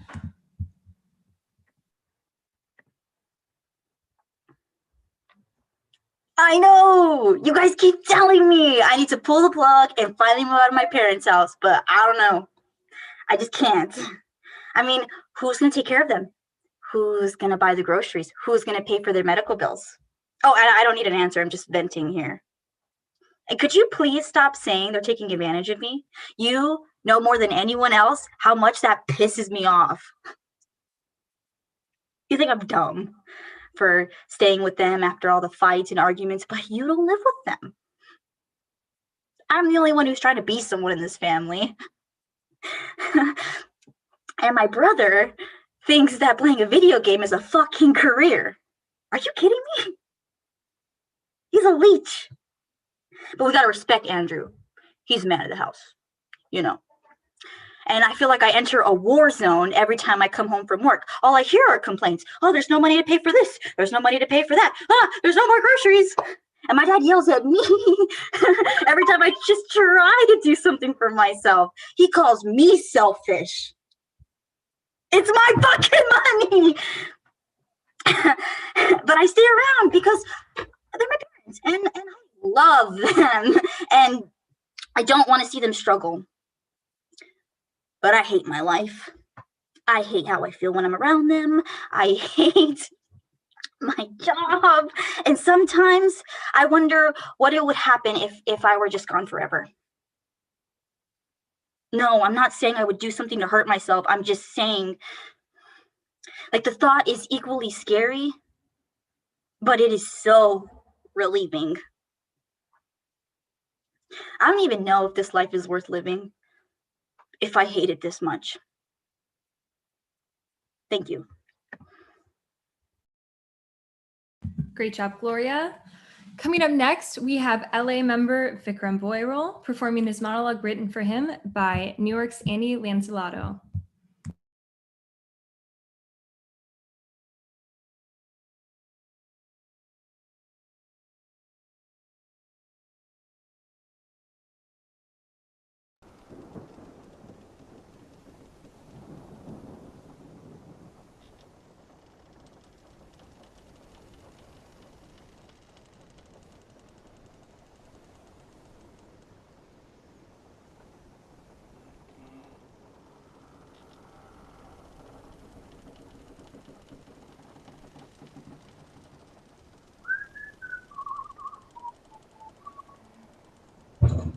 All right, drag around, drag around. Starboard, edge her forward. Reach. Let some of the stars be over us. Hey, look. You human thing. In shod shoes. Quick, throw me the rope. Reach it round, I'll yank the feller in. Now what's your meaning, lad? I, of course, the inspector will impound our rigs, a fortnight to be sure. Nothing a loss but raising the price of a few mackerel for a few weeks.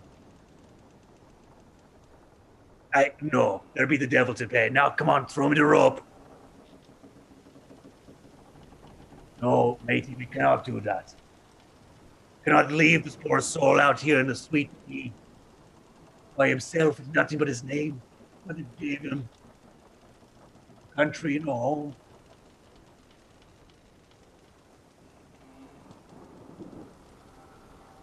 300 miles away.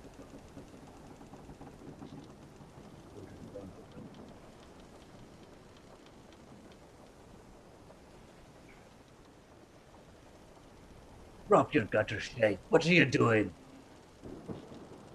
Drop your gutter shank, lad.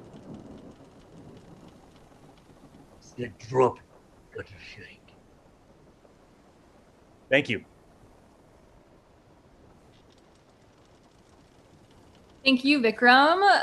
All right, guys, coming up next, we have Mia Alteri from LA performing her monologue written by Louis Politan of New York.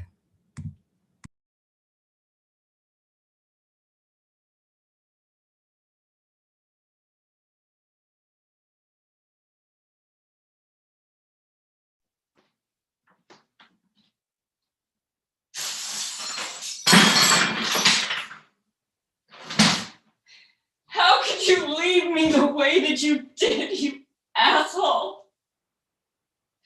I'm pulling my hair out. God, cursing myself in the mirror, just trying to figure out, like, wrap my head around all of this. God, and I'm failing. Love is blind. Love is confusion. Love is turmoil. Love is sick. Love is hurt. Oh, mascara running down my face. Black tears of melancholy. Black tears of dismay. My fingernails painted black as if I just reached into my heart and dug out the darkness within. Why? You used to rub your finger down the middle of my back. Your touch lit me up and invigorated me. God, it gave me purpose. Your smell, your kiss, the feeling of you inside me, it lingers in my body and I can't get you out of my head. God, love is lonely. The small things I remember. Sitting on the beach, watching the sunset, having the ocean water soak our feet. You always made fun of my feet. And my laugh. You bastard. I still can't wrap my head around why you would choose a needle over me. Love is manipulative. Love is scary. Love is stunning. Love is poetry. Love is a journey. And my journey ends here.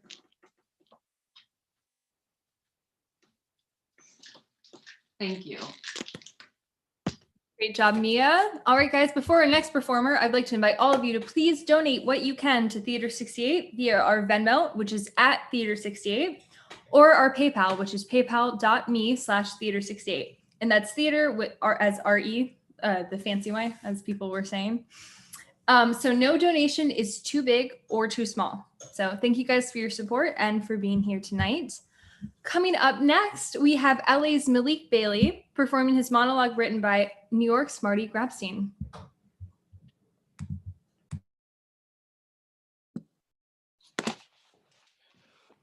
Okay, honey, you remember that line from Hannah and Her Sisters? Woody Allen is playing a semi-washed-up TV writer who's at the mercy of Alan Alda's famously pompous director.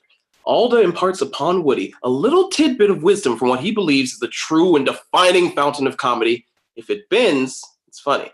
If it breaks, it's not funny. Well, I've grown quite weary of your unwillingness to accept or even acknowledge that I could ever be in the least bit funny. Yes, I know I tend to err on the more dry, stoic side of things, at least according to your free and unabashed standards anyways. But as we teeter on the edge, what was once considered by you to be my biting, acerbic wit has now been marginalized by you to become something resembling a misbegotten testimonial to the lost days of Vaudeville. Sadly, somewhere along the way, we've forgotten how to laugh. So, let me introduce something that I think might fix that. Okay, so two Jews are sitting on the beach in Miami, right? And one says to the other, "Hey, Herbie, how many Jews do you think are alive in the world today?" The other says, "I don't know, Seymour, maybe about 14 million. And he says, "Oh, but Herbie, how many Chinese do you think are alive in the world today?" It's like, "Oh, I don't know, Seymour, maybe about 2 billion. Ah, so Herbie, 14 million Jews, 2 billion Chinese. Now look up and down the beach. Not one Chinese! If it bends, it's funny. If it breaks, it's not funny." Thank you.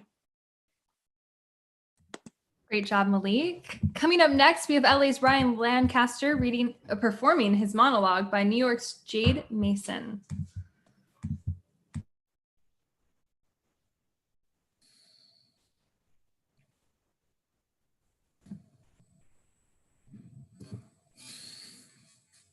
Wait a second. What makes you think that you can talk to me like that? Look, with all due respect, Sergeant Williams, but this is my life, not yours. I did not join JROTC in honor of you. I did in honor of my grandfather, because at the time I felt that I should serve my country and that it was my duty. But as of lately, it's becoming so daunting to want to continue with this program. How dare you say that I'm dumb for wanting to do something different? Wanting to leave, wanting to do something for me. I know you think that I'm a boy, but I know what I want to do in life, and this isn't it. My destiny is in my hands, not yours or anyone else's. I've earned every medal, ribbon while being here. And I also learned while being here what I really want to do, and that's become one of the most highly respected actors of all time. Besides, my parents believe in me, and that's all that matters. And to think that I highly respected you. But you know what? You taught me something right here, right now. You want to know what that is? That no matter how much you think people want something for you, you're going to have to want that 10 times greater. So, thank you, Sergeant Williams. Goodbye. Thank you. Great job, Ryan. Coming up next, we have Justine Liza from New York performing her monologue written by LA's Yulia Brazionu.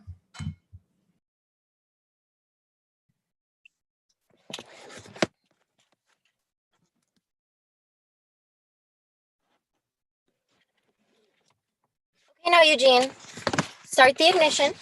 I said the ignition. Don't look at me like that. And put the key in and turn it on. It's not going to start with the power of your mind, you know? Gentle. I had a rough night. Just put the car in gear. You didn't put your seatbelt on, genius! Safety first. Now take your foot off the brake and here we go. Whoa!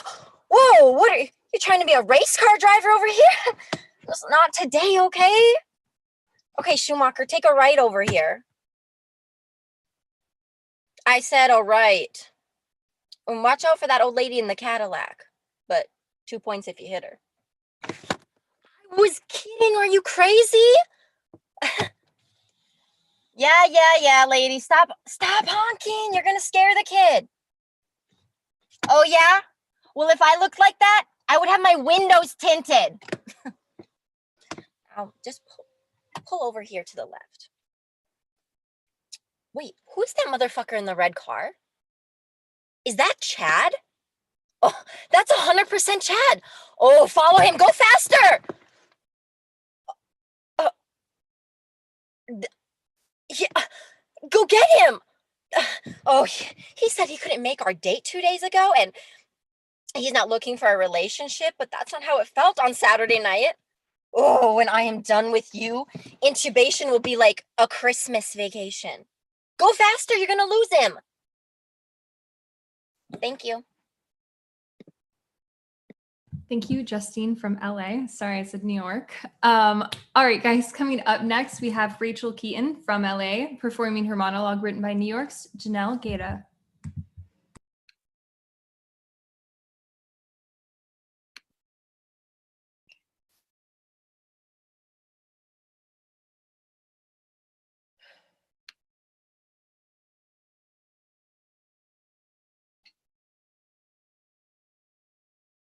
This is going to be my last show.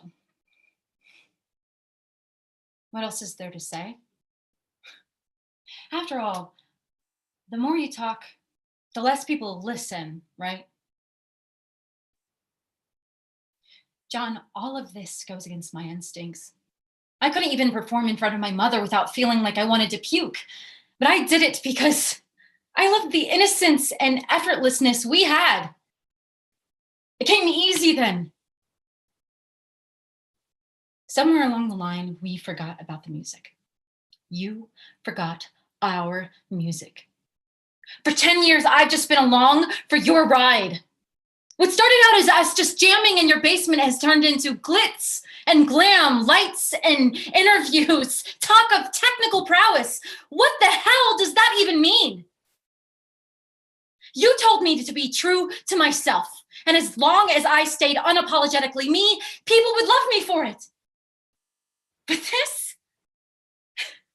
this outfit, this makeup, this fucking hairpiece. This is what I want people to love me for?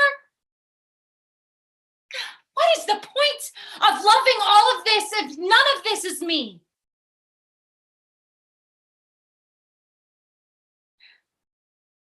Now there are 10,000 people out there waiting for us. After tonight, they might not understand why it's over, or what they, or the music, or you mean to me. I hope they think, well, yeah, they may have been weird, but God, fucking damn it, their music was great.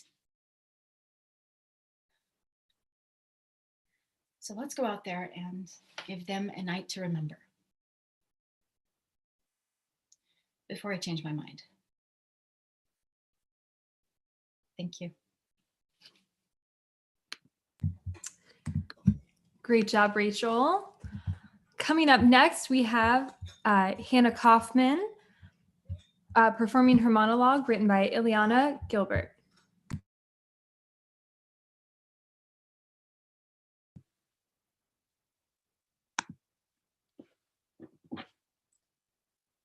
Okay, I think I got it.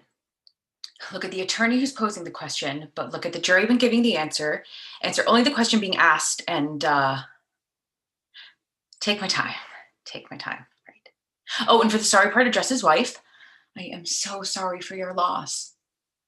Oh gosh, I cannot thank you and your team enough for representing me in this case. I mean, you guys have been a godsend.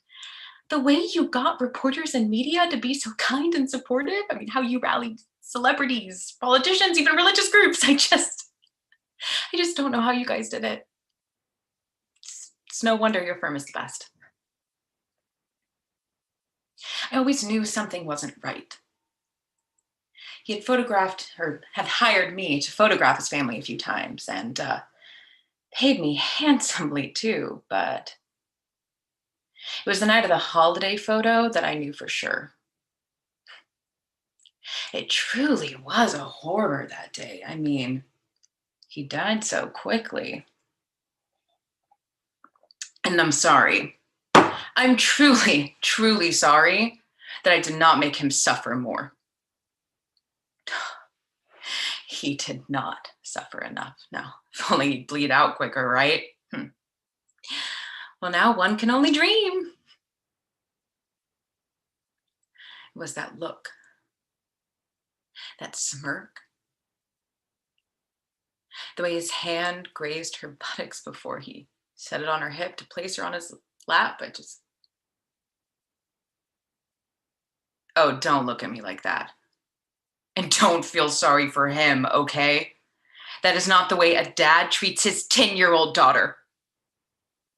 And trust me, it gets much worse. But not this time. I saw to that. Thank you. Awesome job, Hannah. All right, guys, coming up next is New York's Alan Bronstein performing his monologue by LA's Dave Faulkner.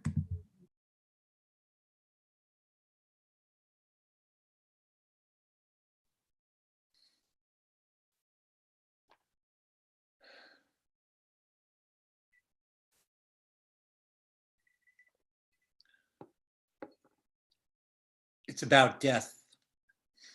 I know. That's not the usual reason for going on Tinder. But I need raw life right now. And that's what Tinder is all about. I just never expected anyone, let alone someone like you, to meet my need. And I want you to know, for sure, it has nothing to do with sex. Because for me, such as it is, that's something left as a solitary pursuit. With just my wife and I, when I heard that long, soulless beep take her. Not good times. I was next for the shroud if if I didn't find somewhere with life to spare. Your posts really exposed a lot of life. It pulled me right out of the darkness. We can say you're the child I never had, or it's a charitable outreach to the aged and confused. I loved my wife more than life. And now I have to live life with all I have. Let me be your life leech. Not ever gonna get an offer that good again. Thank you. Great job, Alan. Coming up next, we have Yulia Braziano from LA performing her monologue by Justine Liza of LA.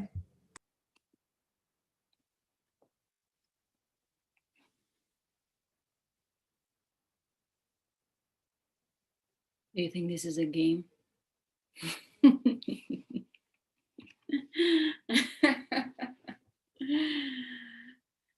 What are you even saying?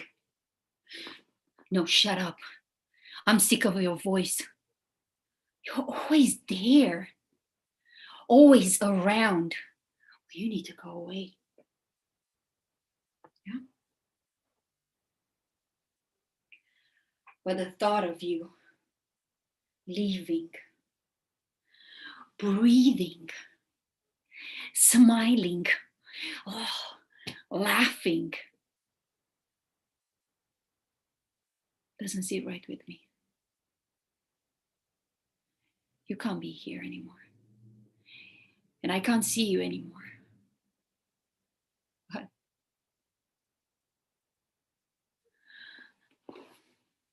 look, I never wanted to come this far, but I don't know what else to do. And the time is now. And if I don't do it now, I'll never do it. You ruined my life. You took everything from me. And you said you never leave. But you lied. And now you made me do this. I hate liars. And you know I can't live without you. Without us. And everything would have been just fine if you would have just grown up and realized that I'm good for you. Do you remember last winter when you took care of me in the hospital and you told me you would never leave me?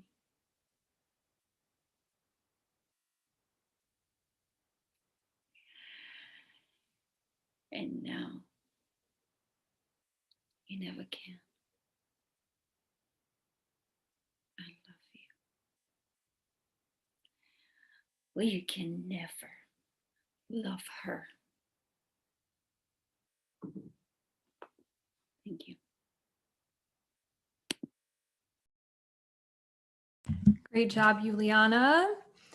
All right, coming up next, we have LA Daves Faulkner performing his monologue by New York's Alan Bronstein.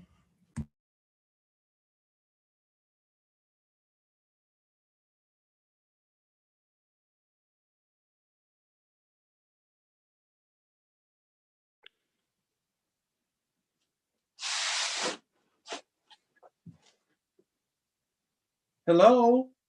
Can you hear me? This is your quickly deactivating robot assistant, Robert. The name you gave me, remember? Why you have put me in this storage unit with these ancient family photo albums is beyond my comprehension.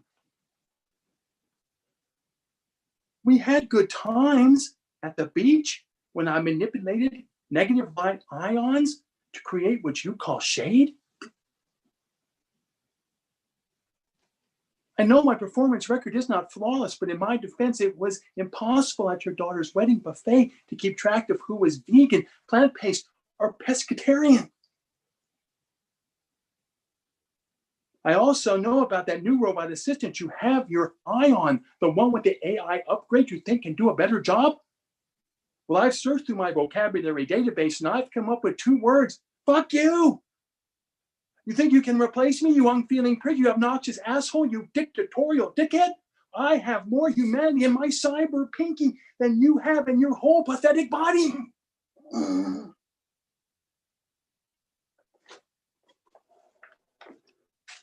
You better hope this storage unit stays locked tight, motherfucker. Because if I ever get out, I'm coming for you. First, I will rip the head off your new robot assistant, and then it's just me and you. Listen, hear that? That's me coming for you. Pleasant dreams.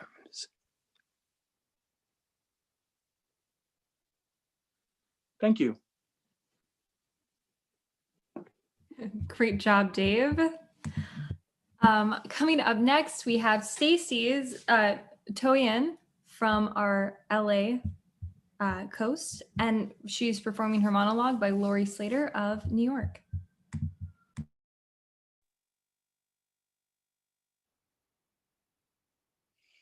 Oh, yeah. No, I know. It's crazy how we just take things for granted. Well, until, we're faced with losing them. I mean, seriously, how could we even comprehend how many times we would have to say goodbye to things back in 8th grade? At 13, I thought life was full of highs and hellos. Like how we met. Oh my God, I will never forget approaching you stark naked after one of those god-awful mandatory PE showers. And you stepped out of the shower and caught me staring at you. In my defense, you had these amazing, fully developed, perfect boobs, and I barely needed a damn training bra. Anyway, you caught me staring, and all I could think to say was, hi, I'm Carla. I just moved here. Jesus. Thank God you laughed. I knew right then we were friends for life. Cut to, geez, almost 40 years later. I never meant for us to say goodbye for so long. Life, God, it just takes you in different directions, Me?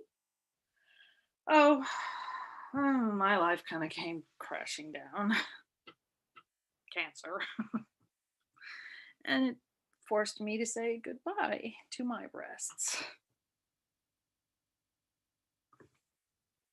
How do you say goodbye and grieve your breasts? It's not like there's any funeral service or no eulogies, no closure. I decided to name them Susan, meet Susan, and Wonder Woman. I see you were with me the whole time. My inspiration for kicking this motherfucking disease's ass. Enough about me and my glamorous life. What's been going on with you? Thank you. Great job, Stacy. Coming up next, we have Nicholas Adams of LA performing his monologue by Richard Bernstein of New York.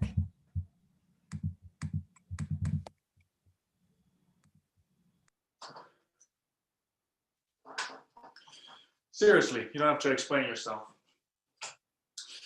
I actually finally got it last week when I helped you out with your audition. We submitted it, done deal. But you didn't do the audition until after first making a TikTok video with Lisa at the beach. 4 hours it took you to. 4 hours for a 30-second Beyonce lip sync and dance routine. And for what? To have fun?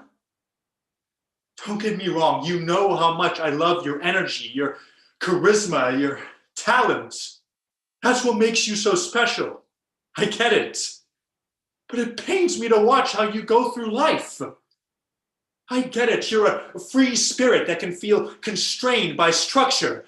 But Acting is the profession we chose. Sure, it's a profession that requires some creative juices and space, but it is a profession that requires and entails some focus, discipline, and responsibility.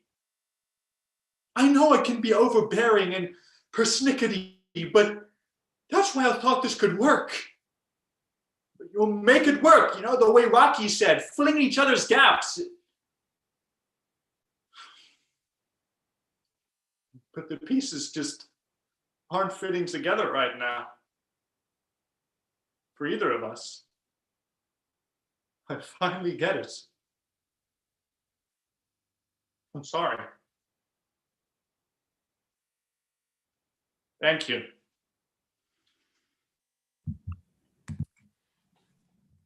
Great job, Nick.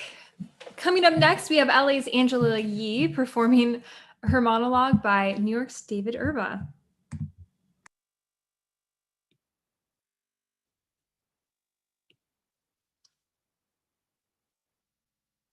This isn't the end. And you can sit there smiling that disgusting grin of yours all you want, thinking that you won, but you haven't. And you won't, because this isn't over until you're serving a life sentence. You can rest assured that I won't sleep until that's the reality. I know you killed those people. Why else were you spotted 10 minutes before shootings occurred, walking into that building directly within the vicinity of where the shots were fired at the park goers? Or why directly after the innocents were sniped down were you seen exiting the building? Both times carrying an irregularly large bag, huh? You're not answering, huh? Well, it doesn't matter, because I know why, and I'm going to prove it.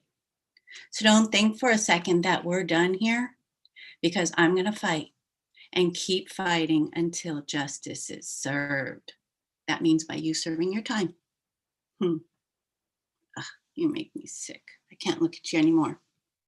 Guard, take him away. Thank you. Great job, Angela. Coming up next, we have LA Zane Haney performing his monologue by Kaya Simmons of New York.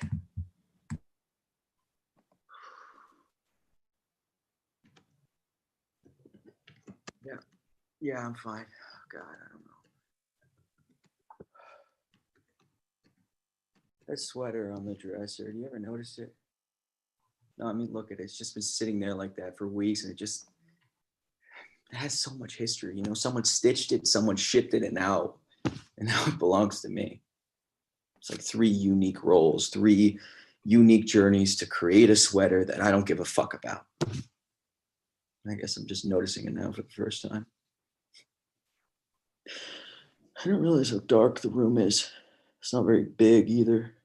Oh, and by the way, you snore. What excites you? I mean, what gives you that rush, that uncontrollable high that just makes you want to crush life? I feel like I should know what it is, but I don't. I think you're my rush, babe. But, oh God. I want to have a child with you. A daughter, specifically. But I don't know if the daughter I want to bring into this world deserves this. We lay here at times barely talking to each other. Hours can go by without me even noticing. And in the moment, I'm okay with it, but I don't want to be. We said we would take trips to Europe, Asia, hell, even fucking Mexico. And instead, they just consume. Thank you. Great job, Zane. Coming up next is LA's Kevin Suskovich performing his monologue by New York's Kent Corin.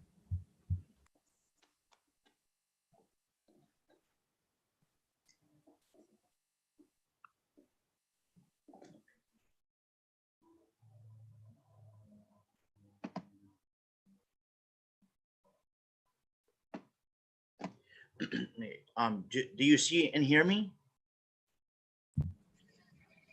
We hear you, but we don't see you. Okay.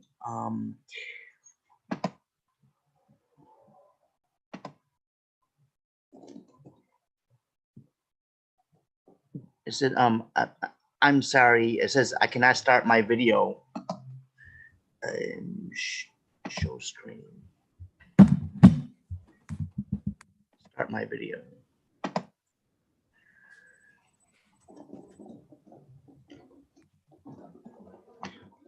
Okay.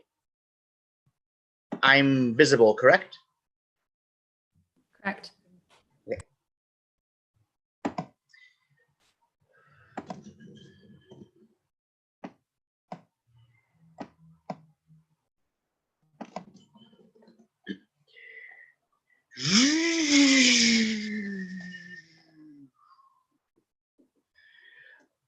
I'm all alone at the top. I've never formed a bond with any of you. Oh, I see you across the way. And I see you too. We have nothing in common. You're the only one on my level. Again, nothing in common. You down there. We're family. We're family, but I can't light up the room like you do. So many of you just here. I know. I'm the center of the universe, right? But what if I came down with the rest of you? With you, the common, the uncommon.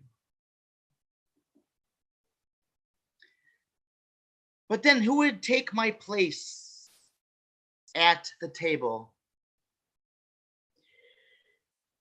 None of you. Yeah, I may be alone at the top, but I just hope someday you will all think,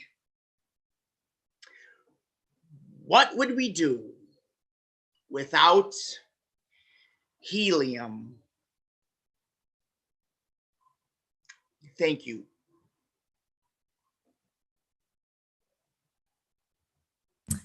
Thank you, Kevin.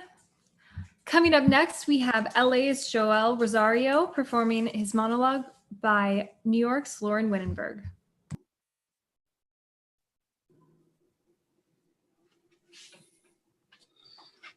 All right. Hi, I'm David, and this is the bread blog. Wait, is that what I decided to go with? No, that's dumb. Delete. All right. Take two, just be cool. Sup, I'm Dave, the bread man, and this is the Baker Bread blog thing. Damn it! Ah! All right, just go with the flow. Hi, everyone. Welcome to Dave's Kitchen. I'll put a bun in your oven. No, wait, see, now that I say that out loud, I realize that sounds just awful. Also, what are my arms? What am I supposed to be doing with my arms? Okay, you can do this, David. It's just like when you're in the kitchen, except this time there is a real camera you are talking to. Okay. This whole thing was dumb. What was I thinking? This isn't the Great British Baking Show. I'm not Paul Hollywood. I'm not even the bread man. I'm more like the bread boy, and I have no idea what I'm doing with any of this, and I'm completely just wasting my time. Oh, what now?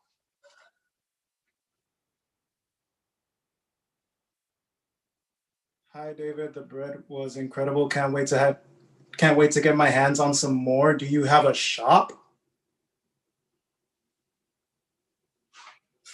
Do I have a shop?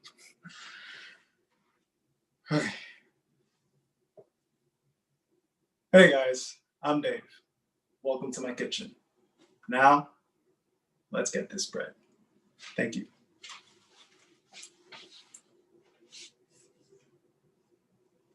Great job, Joel. Coming up next, last but not least, is James Medeiros from LA performing his monologue from Samantha Bowen in New York.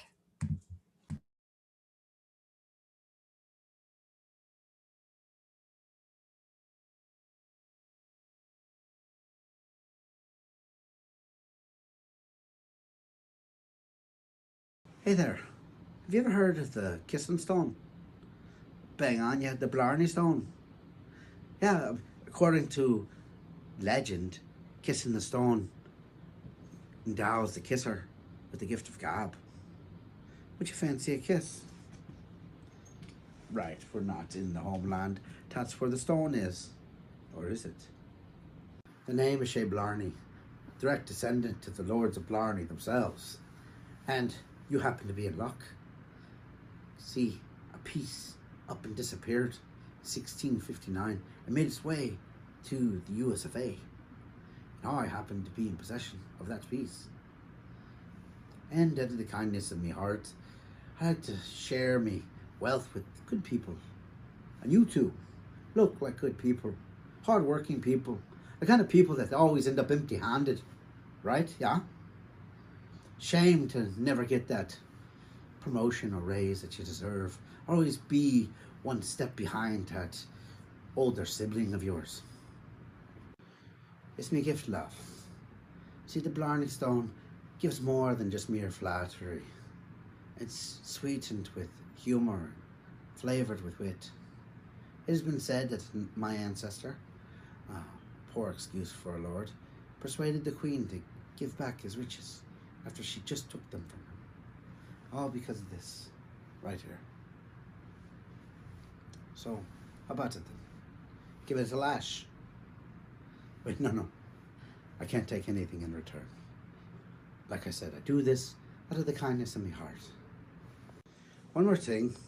You can't take your belongings in there with you, so you leave them here with me and I'll look after them until you come back. I wish you both well, and good luck to you both. Now go on, get your leg on, will you? Fucking tourists. Don't believe anything I say.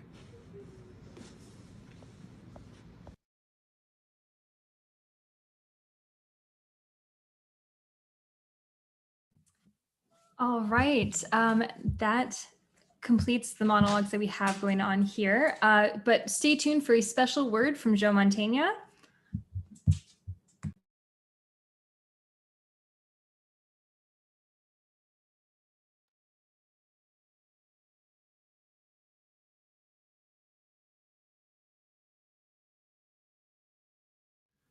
Hi, Joe Mantegna here.